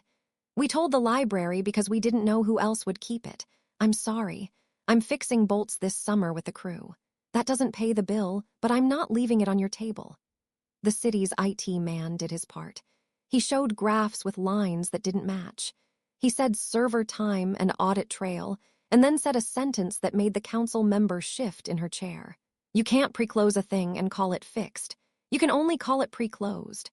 The maintenance supervisor spoke words that sounded like an apology because the press was here, and because Ruiz's eyebrows know how to keep men from turning their faces into excuses. We will change the policy, he said. No ticket will show closed until a geotag and 2 photos and a second pair of eyes sign. There will be no more 152s that pretend they were 203s. Rafferty's lawyer got his turn. He said the phrases he was paid to say. Philanthropy, smear, due process. He slid his eyes toward me and then away because my lap held a paper bag that had made the room tilt, and he didn't know whether to call it manipulative or sweet. He asked the council to remember donor plaques and ribbon cuttings. The council member smiled with her teeth and said they'd remember safety first because cameras were on. And then the room did something I did not expect. The council member, herself a person with long practice at saying words without committing, cleared her throat and introduced a motion from the floor. To adopt immediate protocol changes for maintenance documentation, she read. To open an audit of contracts with scrap purchasers for city-sourced metal, and to name the Orchard Street stop a community safety site with permanent wind chimes and a small plaque. She looked at me. If it's not too much. Chimes can stay, I said. Keep the plaque small, put the rules on it. I touched the ribbon in my pocket. Rule 1, we keep. Rule 2, if you're scared, hold the ribbon with both hands. Rule 3, when you fix a thing, don't let the clock lie about when you did it. The motion passed with timid hands and then stronger ones as the room realized nobody would boo safety. The gavel tapped. The big room exhaled. After, we didn't linger. Good rooms don't want you to live in them. They want you to go do the thing they made possible. We walked to the stop. The crew chief, I never learned his name and he never made me, met us there with a handful of clean washers and let Evan turn the last one with a torque wrench under his hand. Manny stood on the curb with a new key on his ring, labeled in clear block letters by Miss Patel herself. Community. Francis leaned against the pole like he was asking the bus for forgiveness and forgiveness, being a bus, arrived on schedule and carried 3 toddlers with noses pressed to the glass. We tied a 3rd ribbon because we could, not because we had to. 2 women I didn't know tied 4th and 5th. The chimes talked to each other in their hollow native language. The bus sighed. The rail didn't move. Relief sounded like a new kind of weather. At home, I took the cigar box down and added to the museum like a person who has finally decided what to keep. I slipped the little paper boat back in its corner. I taped the council agenda next to the museum rules because some documents deserve to sit beside marble and feathers. I wrote an addendum in Lily's forward-leaning style because my hand had learned her tilt. If you're tired, let someone else hold the ribbon. If the room gets loud, make it small again. Bring pancakes. Miss Patel called in the afternoon to say the library board had backed her loudly and permanently. We're adding a sign to the sound rooms, she said. For future curators, you and Lily wrote the wording. We're just engraving it. That evening, I made pancakes again even though it wasn't Tuesday. June washed a pan that didn't need washing. Ben fixed a cabinet door whose squeak had nothing to do with any of this and somehow everything. We ended up in the hall, all three of us, without planning it. The entry bowl held Ruiz's card and the bee charm's shadow. The museum box sat, lid shut, listening like boxes do when paper is inside. My phone lit. Unknown. My throat made the small sound it makes now, the one that tells my body to come back into the chair and not run down the hall to find lilies that are not in vases and close doors that are already closed. "I'm here," I said. "I know," she said. The line carried our hallway back to me, radiator thunk, stairs creak, someone upstairs dragging a chair. The sound wrapped around her voice like a scarf. "How did it go?" she asked, like a kid in a kitchen asking about a meeting she wanted to crash but couldn't. "We made the rooms small," I said. "We told the truth. We brought pancakes." The clock told on itself. "The chimes get to stay." "Good," she said, and in that tiny word I heard every Tuesday morning she had ever called out from the bathroom with a toothbrush in her mouth. "Mom, I'm here. It's quieter," she whispered. Not lonely. Quiet like a room after people put chairs back and someone turns off the lamps and the good kind of dust dances in the beam for a second. "I'm warm." My grip on the phone tightened without me telling it to. "There won't be calls," she said gently. "Not like this. Not for a while. The museum lock's different now. You'll still hear me, in the small rules, in the ribbon drawer, in the way the chimes don't sound like warning anymore." I closed my eyes and saw rain on a Tuesday and pancakes on a plate and a girl on a counter with legs crossed and butter on a knife, and a museum label spelling MUSEM wrong and proud. I saw a librarian sealing an envelope, a bus driver tying chimes, a super shaking his head no, a boy telling the truth on a microphone because a girl told him he could, a cop with his palms open, a city with its clock corrected. "I love you," I said, the words as unadorned and exact as I could make them. "Tickets are buttons," she answered, our password fitting the space like a key in SRB. "Keep the museum open." "I will. Don't hang up first," she said, smaller now, not because she was farther away, but because the room was doing what good rooms do at closing time. "I won't," I said. We waited together in that doorway between sounds. The line thinned and then went quiet on its own, a gentler silence than any I'd met since 2:17 in the morning on the day the impossible began. I didn't cry. Not then. My body had learned a new trick. To sit in a chair, to feel the weight of a small brass bee at my throat, to rest a hand on a box that had decided it no longer needed to be hidden, and to breathe. I went to the window and lifted it an inch. The city breathed back. Somewhere down the block, wood touched wood and made a hollow sound that no longer scared me. It sounded like keeping. On the next Tuesday, I brought pancakes to the stop and left them in a paper bag on the bench with a note that said, "For the crew. Thanks for bolts." A kid waiting for the bus picked up the bag and held it for his driver like a squire with a sword. The driver laughed and shook his head and thanked the air. The chimes nudged each other and told the story again without raising their voices. That afternoon, Miss Patel set a little card next to the sign-in sheet for Sound Room B.